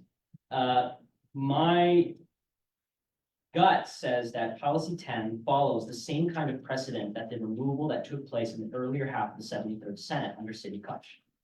And the idea behind it, the spirit of that policy, the spirit of that legislation comes from the fact that it is not uncommon for students, senators, elected officials, or anything otherwise, sometimes are negligent in their duties and sometimes do not show up at all. And because of that, they wanted to codify some spirit of all the issues and turmoil that went on in that year that intended them to write down this piece of legislation as a means of avoiding it in the future, right? Such that if a senator needed to be removed because they were not present in the room and because they weren't using their position to advocate or make good on any of their other constitutional duties, that the Judicial Council, after the Senate were to vote to expel, lawfully, unlawfully, however you choose to interpret that constitutionally, it's up to JC, that there would be at least some idea of removing a senator from their position in a means that warranted a quick, expeditious process to getting that seat filled, which is what we did in the 73rd Senate in following policy 10. I don't think that policy 10 will defend a sitting senator who's making good on their constitutional duty. It will not defend the Senate removing a senator who is making good on their constitutional duties.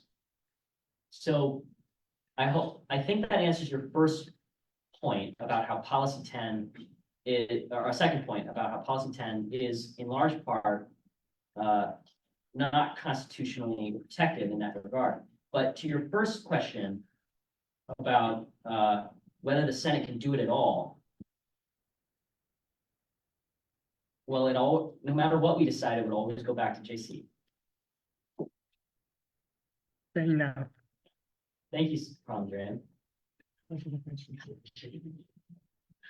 Can I answer any more questions, especially from the body, or can I sit down? I think that, oh, sorry. Could you just say one more time how you would recommend amending G7, the language? I wouldn't have it. I think like the spirit is there about recording strikes, right? I understand that. It's not a really foreign concept. Senate Executive Committee was discussed with it. Expelling the senator next regular executive committee meeting. I'll be honest, I put that in XCOM for votes for the committee report act, but it was never going to work out in a real like litigative case. Sorry.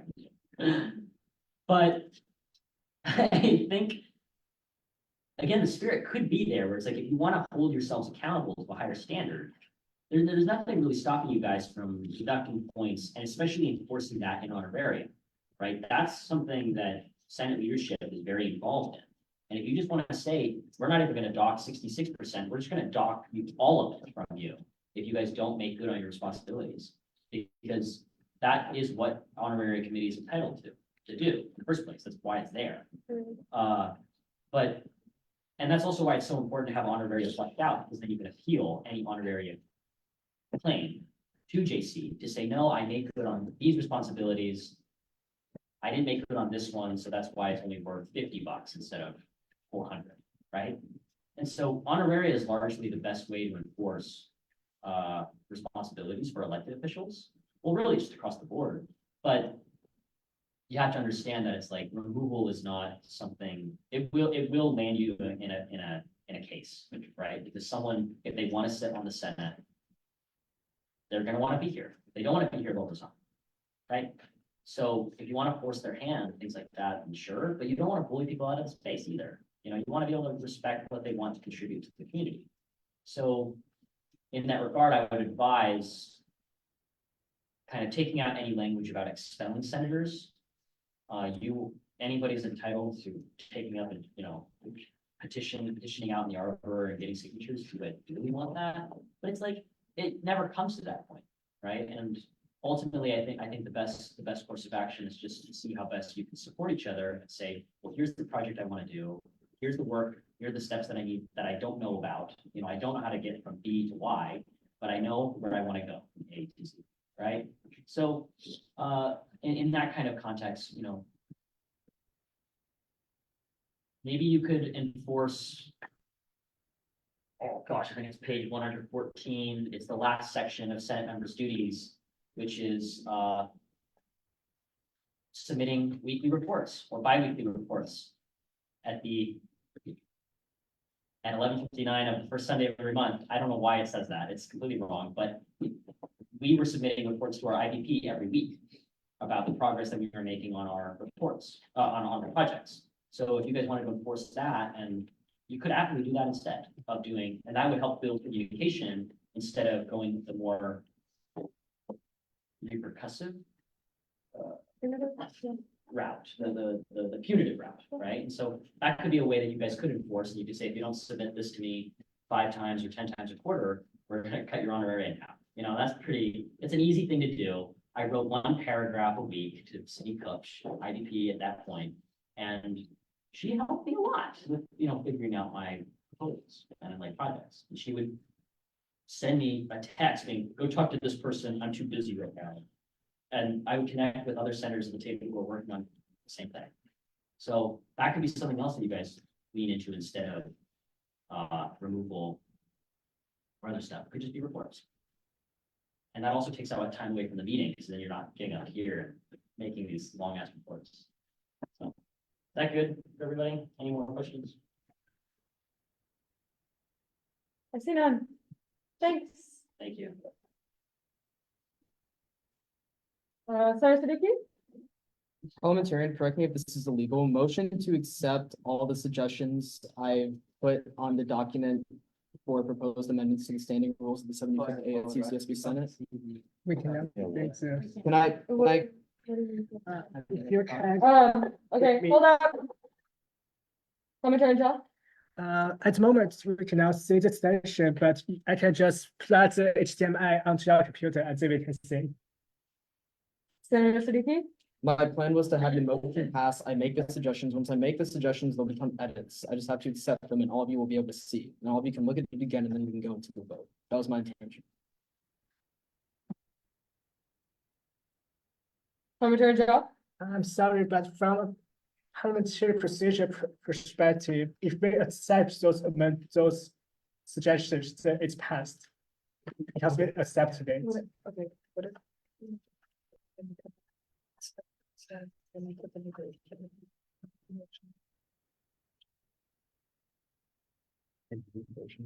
Yeah, just.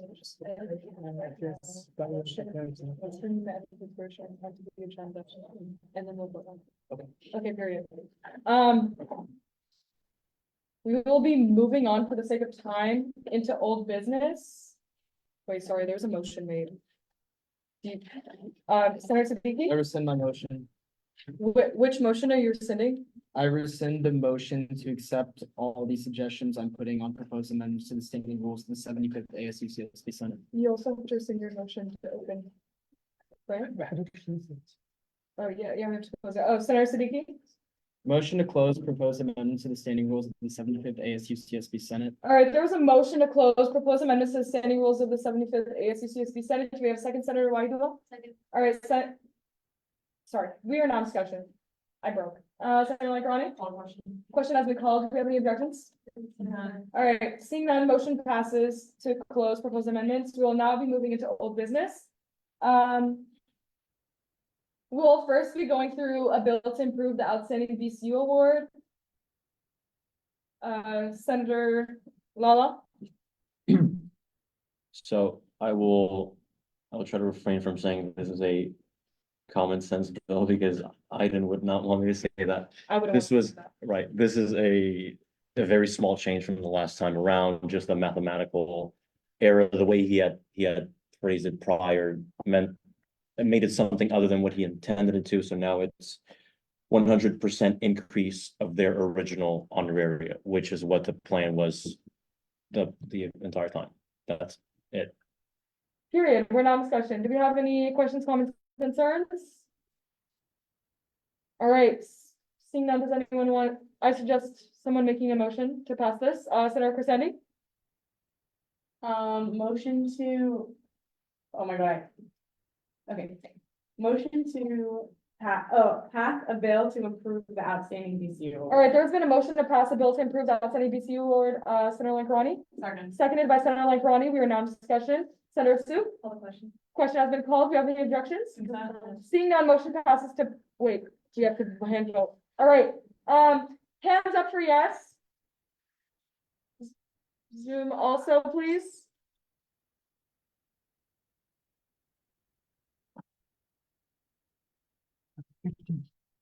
All right, 15. Now for no. Abstentions? Senator McClintock is not voted. What do we do? We treat her as absent, so it's not counting that. Okay, so abstain. Wait, which one did you need me to vote on? Do you not see my hand? Sorry, let's redo it just for like clarity's sake. We are now voting to pass a bill to improve the outstanding BCU award. Hands up for yes. My hand is raised. 16 in favor. 16? All right, no. No. Abstentions? All right, seeing none, motion passes to pass a bill to improve the outstanding BCU award. Moving into a resolution to allocate funds for DEI events. Senator Singh and Corlu. Senator Singh? Yes, we talked about this last meeting. It's just a pilot program. I'm gonna present to the Senate my findings, week 6 winter quarter. It's about 15,000 from Senate unallocated. Parliamentary law has some changes. Those were put in as well. I really hope we can pass it this meeting. I yield. All right, Senator Corlu? Okay, we are now in discussion. Senator Siddiqui? Before going into a vote on this, I'd like to look into discharging the bill pertaining to getting funds from undesignated and doing that first before doing this. I think we should do this resolution last. Where's that? It would need to be a formal procedure. We tabled the bill this committee, we didn't because it was a holiday. So yes, discharge it. Yes, quorum. So we have to discharge it and add it back because it's giving us more money to put into. Yeah. All right, Senator Singh? Yeah, are we only doing this, are we only doing that first just because, they will be changing some account stuff? Yes. Yeah. All right, okay, I agree then. Yeah, Senator Singh? So to discharge this, bill in my committee, we couldn't meet because, Monday was a holiday. Technically, aren't we all members? Yeah, I will technically, you are ex officio members, but you're not voting members. Oh, period. You can make motions, but you can't vote on anything. Only people that can vote is Cordu and Wang is not here. We have plenty, Could be- but that's still not fun. No. If it's in the Senate meeting itself, only the members in the Senate have to be there.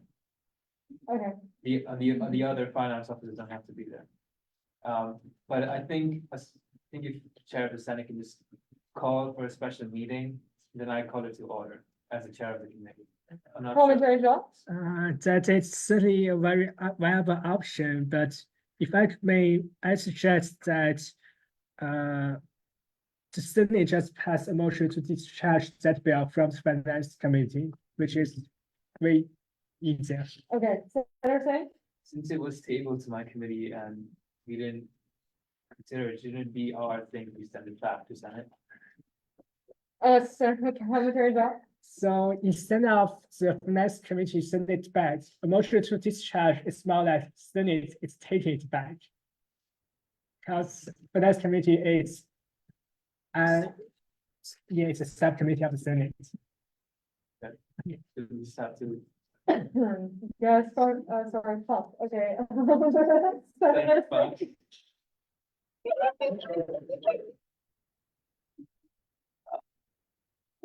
So just, right.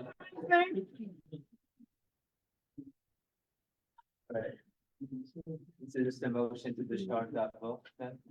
All right. I motion to discharge a bill to expedite the usage of student fees from the Finance Committee. All right, there has been a motion to discharge the bill to expedite the usage of student fees. We have second, Senator Singh, seconded by Senator Singh. Can we please put that on the agenda? We are now in discussion. Senator Suk, the question has been called. Do you have any objections? Seeing none, motion passes to discharge a bill to expedite the usage of student fees from the Finance Committee to Senate. Senator Singh? Point of information, do we have to now motion the bill onto the agenda, or is it just automatically on there? Parliamentarian John? It's automatically answered. Oh, okay. So, I'm sorry. Senator Lankarani? Minjung, can you repeat what you just said? Oh, the bill is now ours again. Okay. Okay, period. Senator Siddiqui? Motion to pass a bill to expedite the usage of student fees. There's been a motion to pass a bill to expedite the usage of student fees. Senator Lankarani? Second. Seconded by Senator Lankarani. We are now in discussion. Senator Siddiqui? Call the question. The question has been called. Do we have any objections? Consent. Do you have any objections to consent? Seeing none, motion passed. Oh, wait, now we're going to vote. Okay, period. Sorry, I'm getting used to it. You have a question? No. Okay. Hands up for yes. On Zoom, My hand is raised. 16. Senator Brinderson, are you voting? Okay, period. Okay, sorry. No? No? Abstentions? Period. I think we passed, right? Okay. All right, the bill to expedite the usage of student fees passes. Now going back to our resolution to allocate funds for DEI events. Senator Singh? Motion to pass a resolution to allocate funds for diversity, equity, and inclusion events. There has been a motion to pass a resolution to allocate funds for diversity, equity, and inclusion events. Do we have a second, Senator Lankarani? Second. Seconded by Senator Lankarani. We're in now discussion. Senator Kara? The question has been called. Do we have any objections? Consent. All right, period. We are now going into a vote. A vote to pass a resolution to allocate funds for DEI events. Hands up for yes. Hands up for yes. Do we understand what we're voting on? Okay. 12 votes in favor. 12. All right, no. Abstentions? It's not abstention. Does that pass? This is the resolution. It's a financial resolution. How about I'll check. How about we just carry out at the moment? Okay, here, but I need to announce whether or not the motion passed.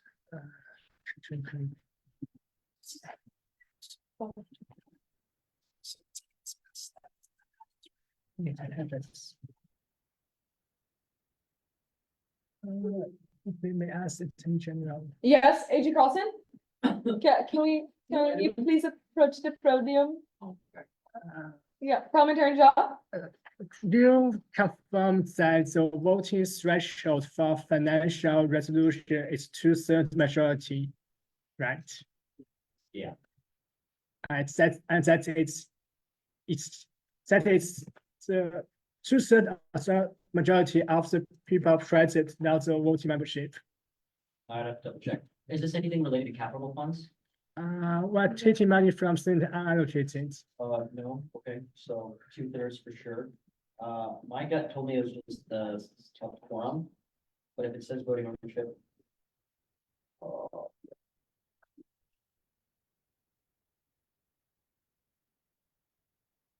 They're technically different. Voting ownership is like 2/3 of 24 versus 2/3 of the people sitting at the table. That's insurance. So. I've always interpreted 2/3 that sit at the table. I have, however, interpreted capital, anything adjusted to capital is 2/3 of the voting membership. I agree. Okay, motion passes. Now moving into. Did we pass? Okay. Now moving into. Wait, I did that. Yeah. Now moving into a bill to establish Office of the Student Advocate General Technology Subcommittee, co-authored by Senator Siddiqui and Portland. You guys have any comments, Senator Siddiqui? Motion to pass a bill to establish the Office of Student Advocate General Technology Subcommittee. A motion has been made to pass the bill to establish Office of Student Advocate General Technology Subcommittee. Do we have a second, Senator Kadah? Seconded by Senator Kadah. We are now in discussion. Senator Lankarani? Call the question. The question has been called. Do we have any objections? All right. We are now moving into a vote. Hands up to pass a bill to establish Office of Student Advocate General Technology Subcommittee.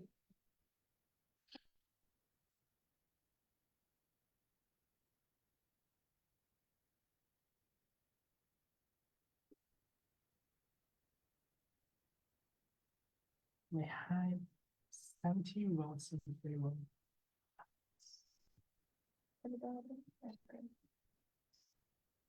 Can see they are 15 government and they want to. What does that mean?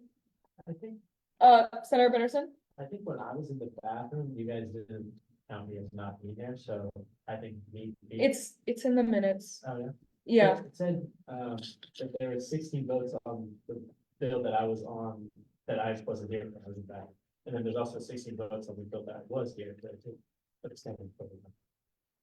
I don't know. Oh. The part You abstained from the bill to expedite the usage of student fees, Yeah, not a bill to improve the outstanding BCU award.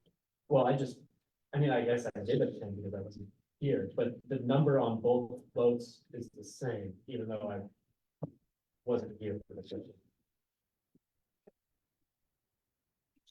Maybe you weren't here for both of them? But I voted for the same. Yeah. Right now we have 17 people and that's including. It might be like numbers off, that's. But we have 17 votes in favor of the bill. All right, order. So what do we do for, a bill to the outstanding BCU? So don't have to answer. Period, but the DEI one has 18 votes. We have to redo the. Okay. All right, we're gonna have to redo all the voting because people either voted twice or didn't vote. Do we have to make all? No, we can just going back to the votes. All right, we're going back into a vote for everything. Oh, okay, going back into a vote for the resolution to advocate funds for DEI events. All those in favor, put your hands up.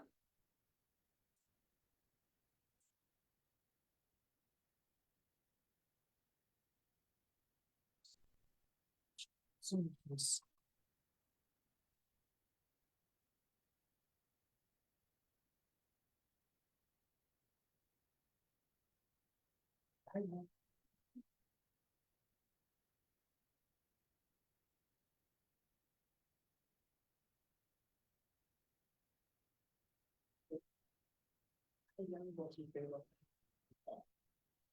Okay, abstentions?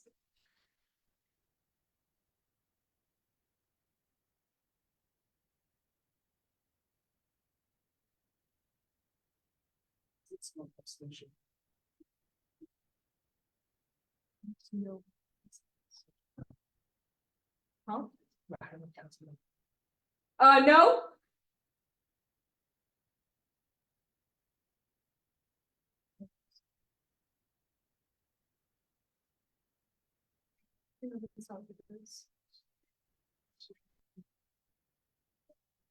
Attorney General Carlson?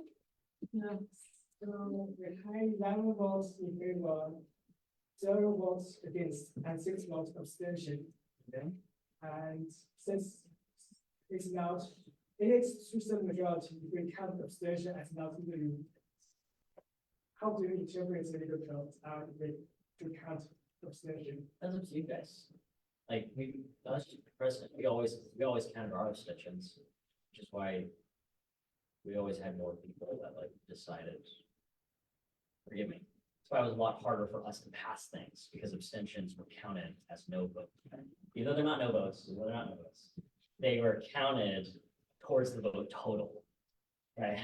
Disclaimer, not no votes. They are really important. But we always counted them towards the vote total. I thought you guys weren't doing that.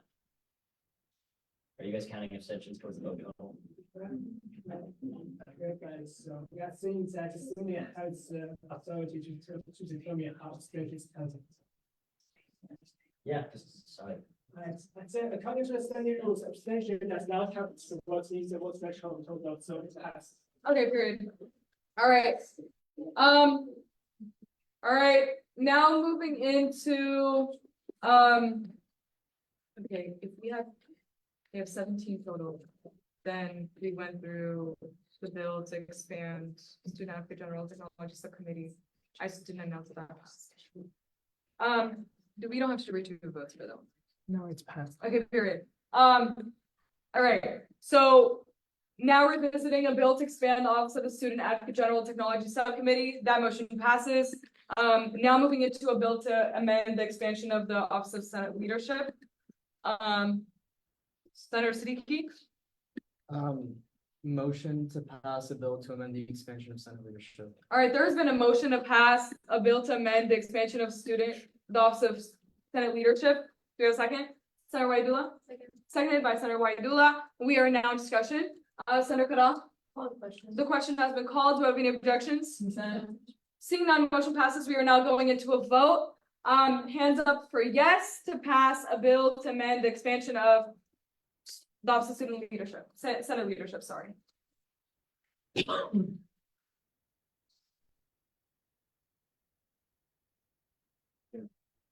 Cameras off. Oh. I have 17 votes in favor. All right, no? No? Sorry. Oh, Abstention?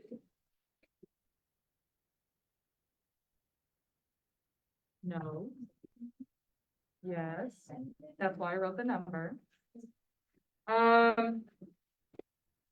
right, we are now moving out of old business and revisiting immediate consideration.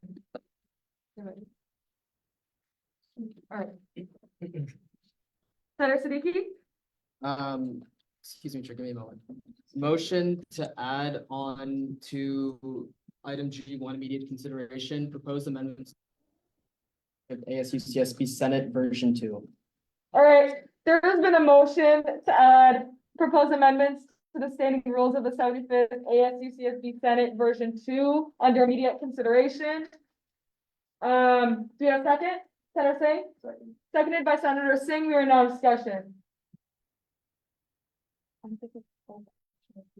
Senator Kadal? Call question. The question has been called. Do we have any objections? So, All right, seeing none, proposed amendments to the standing rules of the 75th ASU CSB Senate version 2 has been added onto the agenda.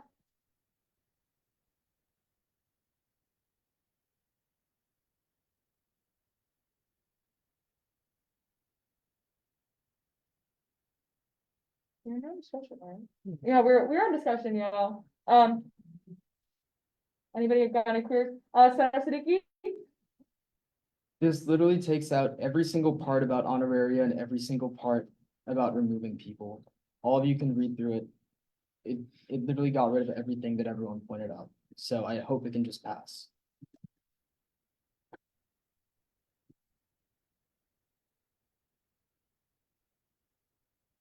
All right, Senator Singh? Yeah, just I'd like to bring real attention to G4 again. It still doesn't specify making it obvious to tweet. Senator Siddiqui? Motion to amend item G4, no member may conduct Open it first. Senator Siddiqui? I withdraw my prior motion. Motion to open proposed amendments to the standing rules of the 75th ASU CSB Senate version 2.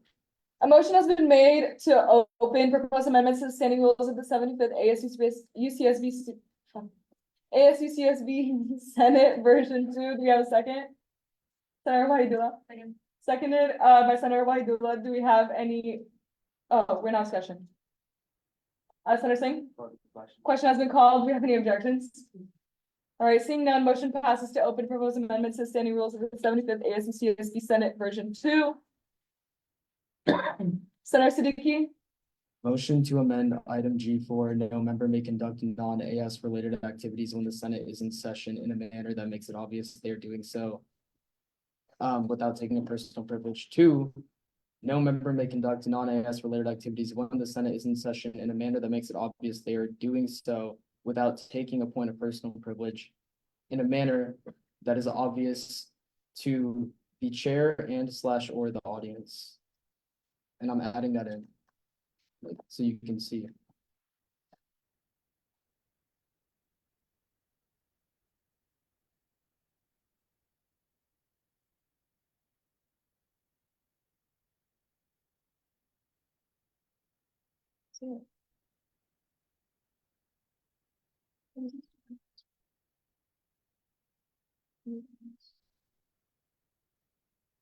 Okay.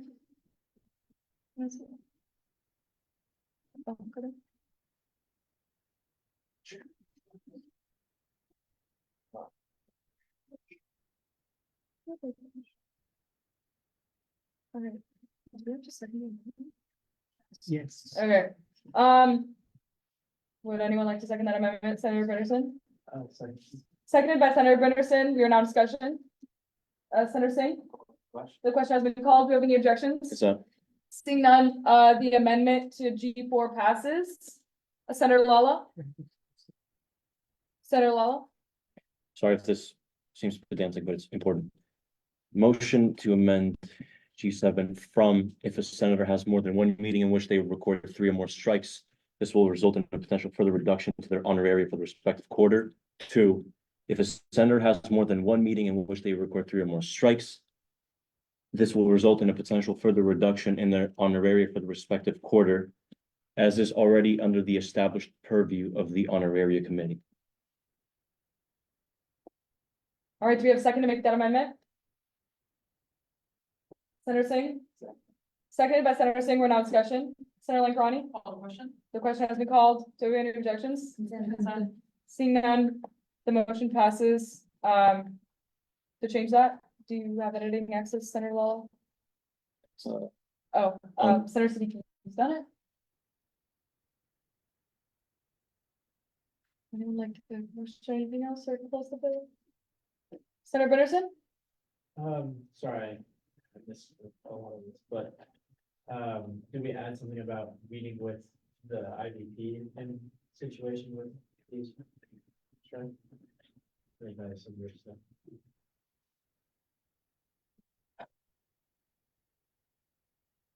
I think that is kind of already what I do. Yeah. But if you'd like to make that amendment, that is up to you. If you think that that's just gonna happen after that. Okay, cool. Would anyone like to, I suggest that we make a motion to close this. Senator Singh? Motion to close the proposed amendment to the standing rules of the 75th ASU/CSB Senate redo. All right, there's been a motion to close proposed amendments to the standing rules of the 75th ASU/CSB Senate version 2. Do we have a second? Senator Al-Khatib? Seconded by Senator Al-Khatib. We're now in discussion. Senator Lankrani? Call the question. The question has been called. Do we have any objections?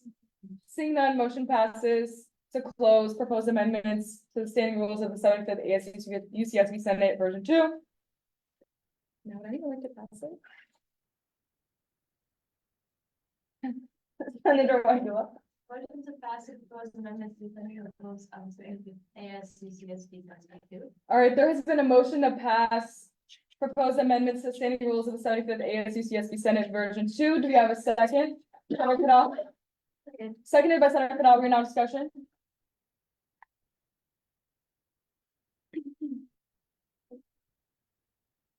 Senator Lankrani?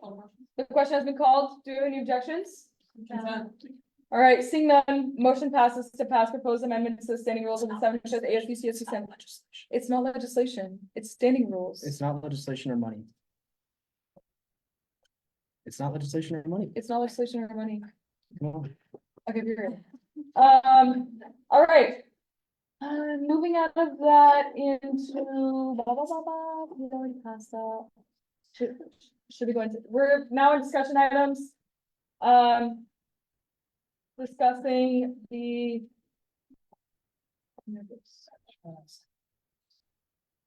Yes, Parliamentarian John? If I may remind students that the student advocate general came in and asked for $5,000 to be allocated to the special project account.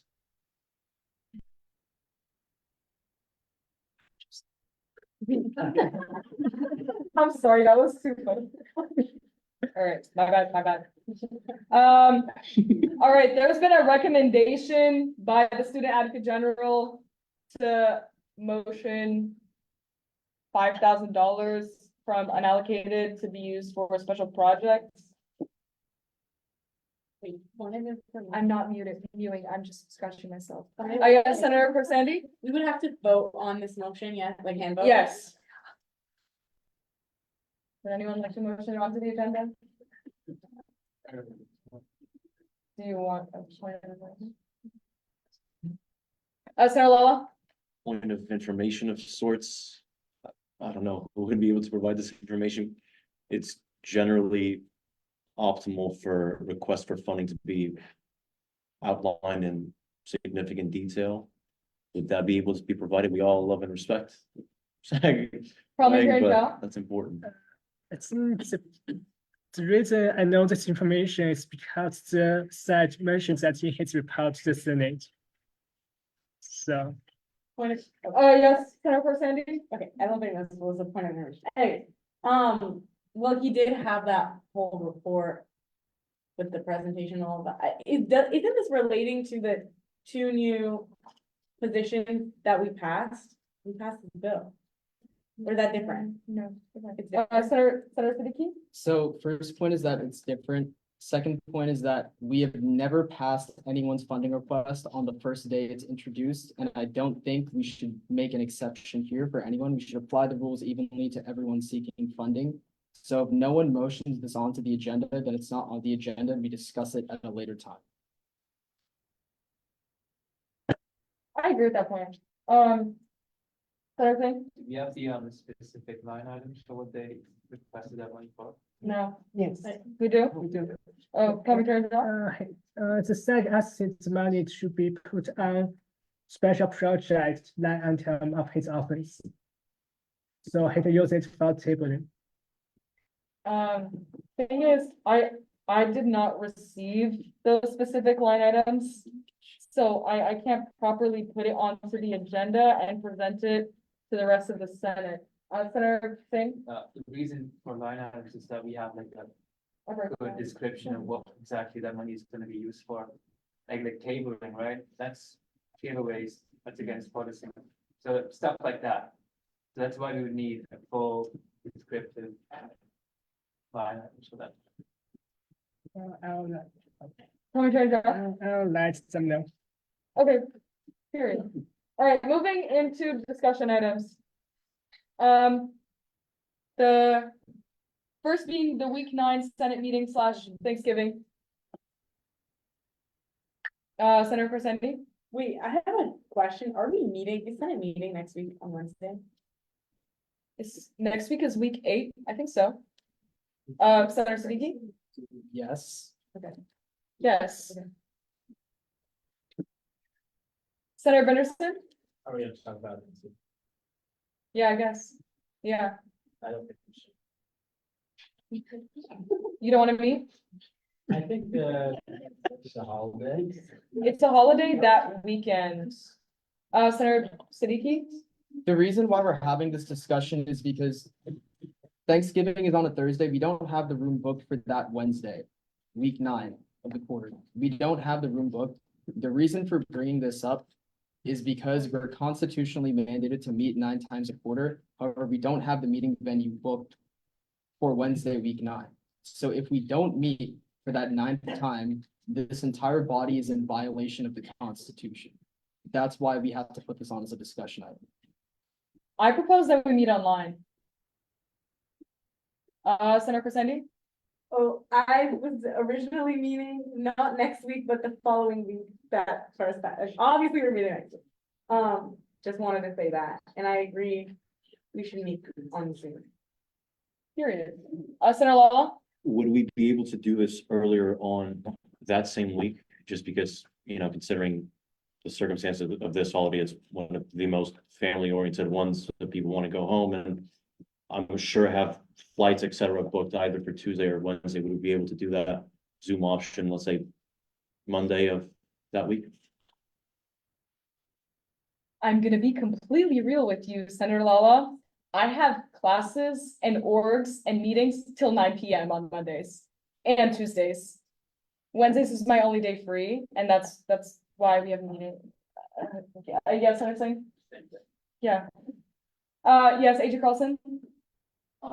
Could you guys just like skip Wednesday or just do an email vote so that in case orgs have to come give money or send you written reports for that week, because BCUs are going to be starting to do that soon. Could you just do it that way, and then you guys just send out an email vote with some motions that you guys submit onto it in case you need to do stuff? I may need to request money. For what? My office. No, I don't no, need okay. you guys to do, I don't need you guys to do a meeting, just email vote worked for us last year. Yeah, I'm completely open to also doing an email vote, especially because we'll be approving minutes. Yeah, how do we feel about that, Senator Fidel? Just a question either to AJ or the chair, but would that still, like, if we did the email vote, would that still be meeting the legal requirements that was mentioned earlier? Then Yeah. that's it. Okay. Yeah. All right. All in favor, of email vote week 9, hands up. I just want to understand. Both on Zoom. All right, seems like the room is pretty happy with that. We'll move it to an email vote, period. And now we'll be discussing the Senate Development Retreat. Y'all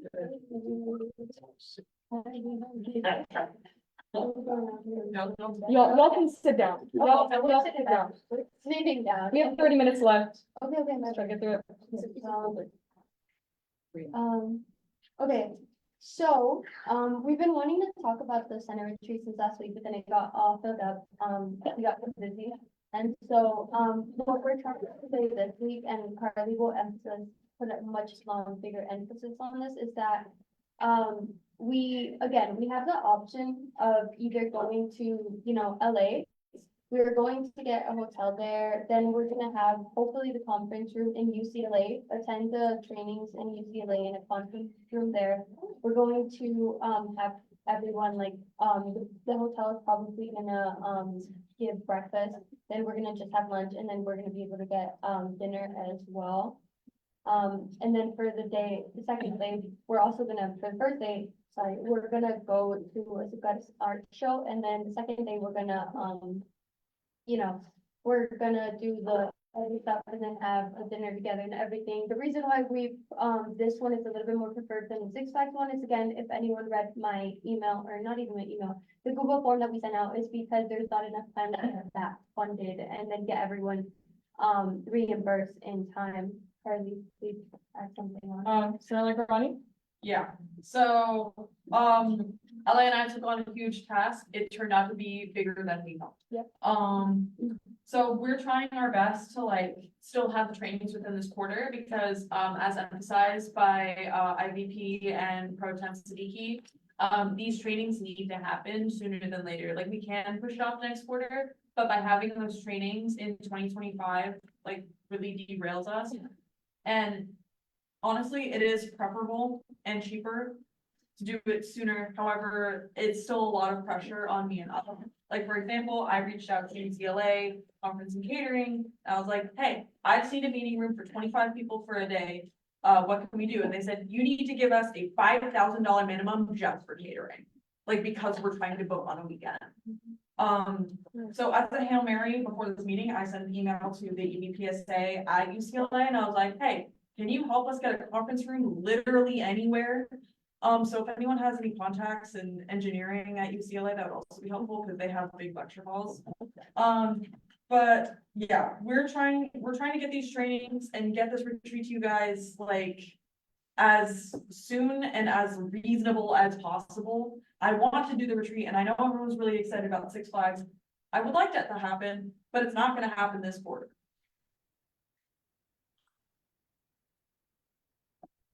Yeah, I just wanna add on to that. This is an opportunity for us to have set projects and understanding for what we aim to do next quarter. I feel like that's fundamental as a body.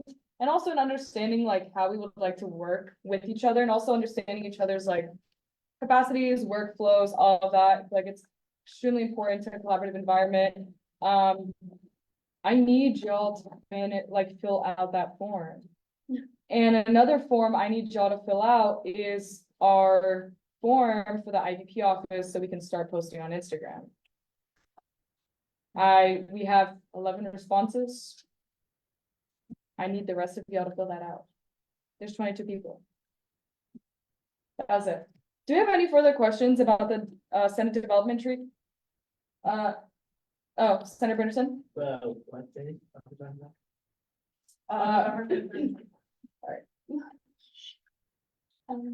Yeah, Senator Martinez. So it's for sure gonna happen in May.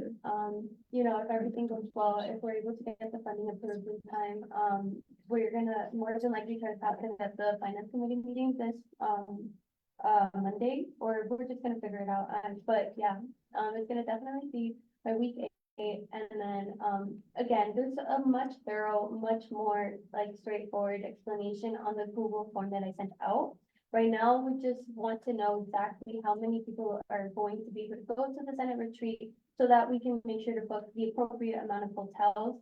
And then the way that we're going to transport ourselves over there is more likely through carpool.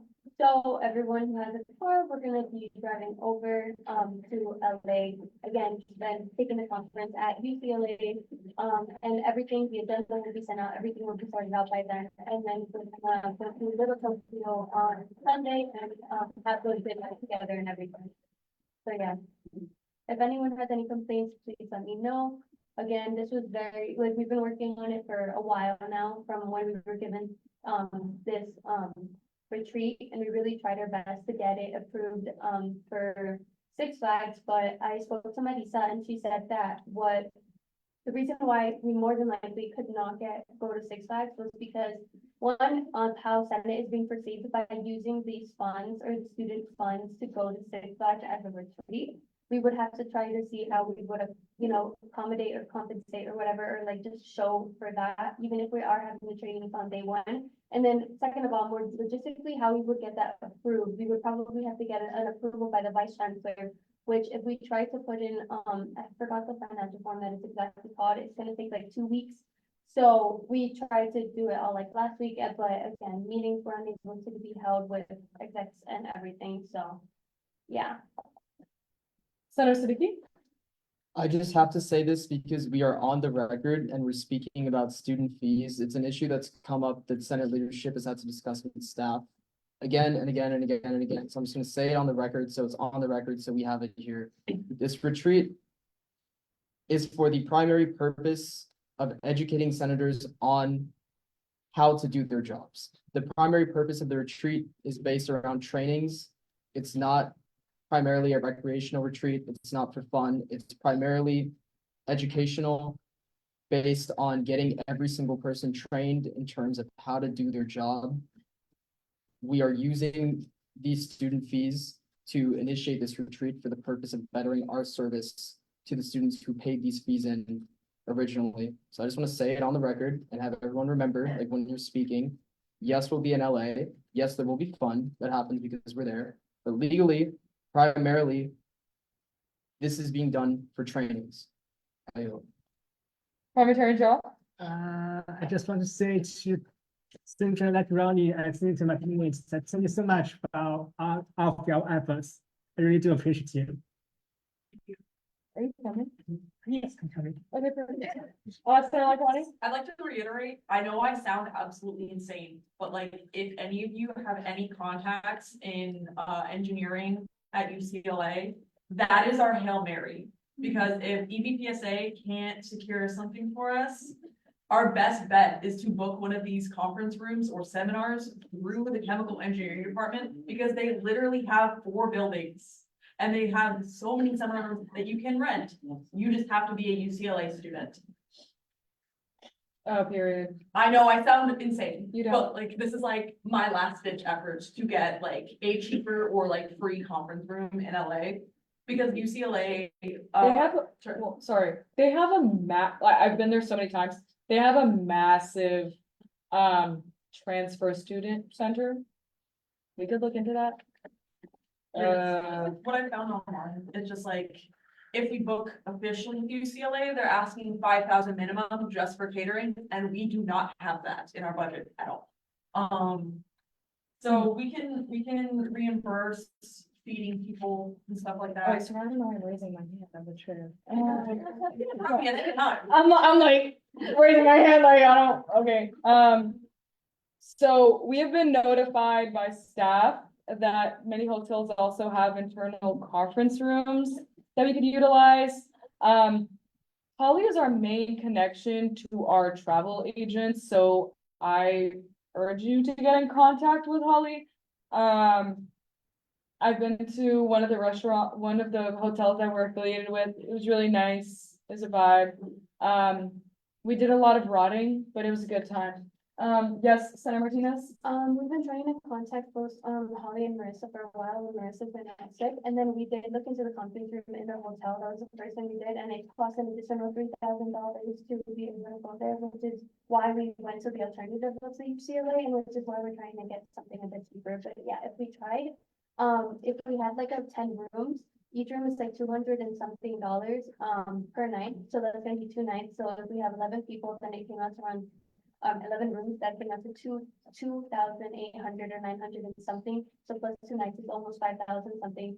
And then adding on the conference room is 3,000. So it's gonna come out to about like 8,000 if we try to book it at the hotel as well.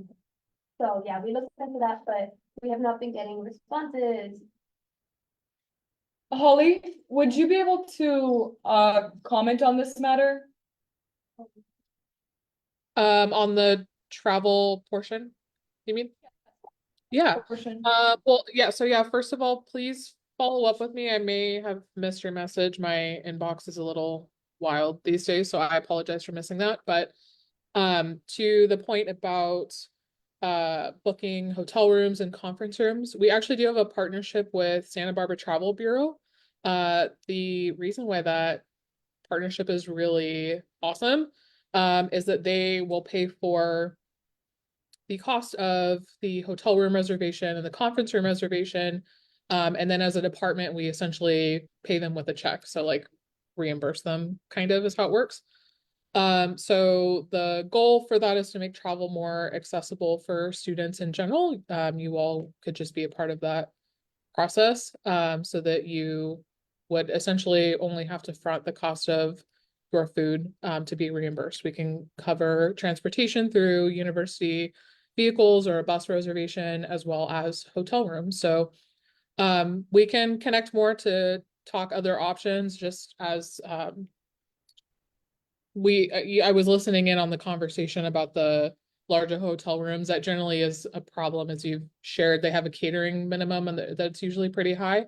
But if we can connect, then I can help you brainstorm some other ideas that maybe are a little more cost effective, or really our travel agent can do some research on that as well. Sometimes they know options that I don't. So let me know how I can help. Thank you. Holly, can you please set a time with our senators to discuss this further, just so we have the logistics down and also support? Yeah, absolutely. Yeah. Is there a day specifically that works for you? Well, I think. Senator Lankarani, is there a time during the week that is not doable at all for you to discuss this? I cannot do Tuesdays noon to 6. I can't do Thursdays 9 to noon, and also Thursdays 3 to 5. I can do Thursdays like from 12 to 3. Can you help me like next Tuesday? Oh, that's kind of soon. Is Monday for Monday? Monday, Monday, I have a webinar 11 to noon, but after that, I'm free. Holly, by any chance, do you have availability on Monday? I am out of the office on Monday, unfortunately, so I don't. I heard some Thursday. I have Thursday like tomorrow afternoon free. Yeah, Otherwise I'll be okay. out on Tuesday and I'll be in Tuesday through Friday of next week. Tomorrow afternoon works. If you could please send myself and the senators a time, and a Google Meet, or Google Meet or Zoom link, that'd be awesome. Thank you so much for your support. Of course, thank you. We appreciate you. All right, Senator Sue? Just to say, you have put together and I really, really appreciate you and I see you and I love your Google form, so please consider. Thank you. Yay. The Google Forms watch. Do you have anything else to add to the discussion item? All right, seems like we're ready to adjourn. Senator Siddiqui? Motion to adjourn the meeting at 10:45 PM. There's been a motion to adjourn the meeting at 10:45 PM. Do we have a second, Senator Pineda? Seconded by Senator Pineda. Discussion, Senator Lagrani. Not a question has been made. Do we have any objections? Seeing none, motion passes. Let's get out of here, y'all.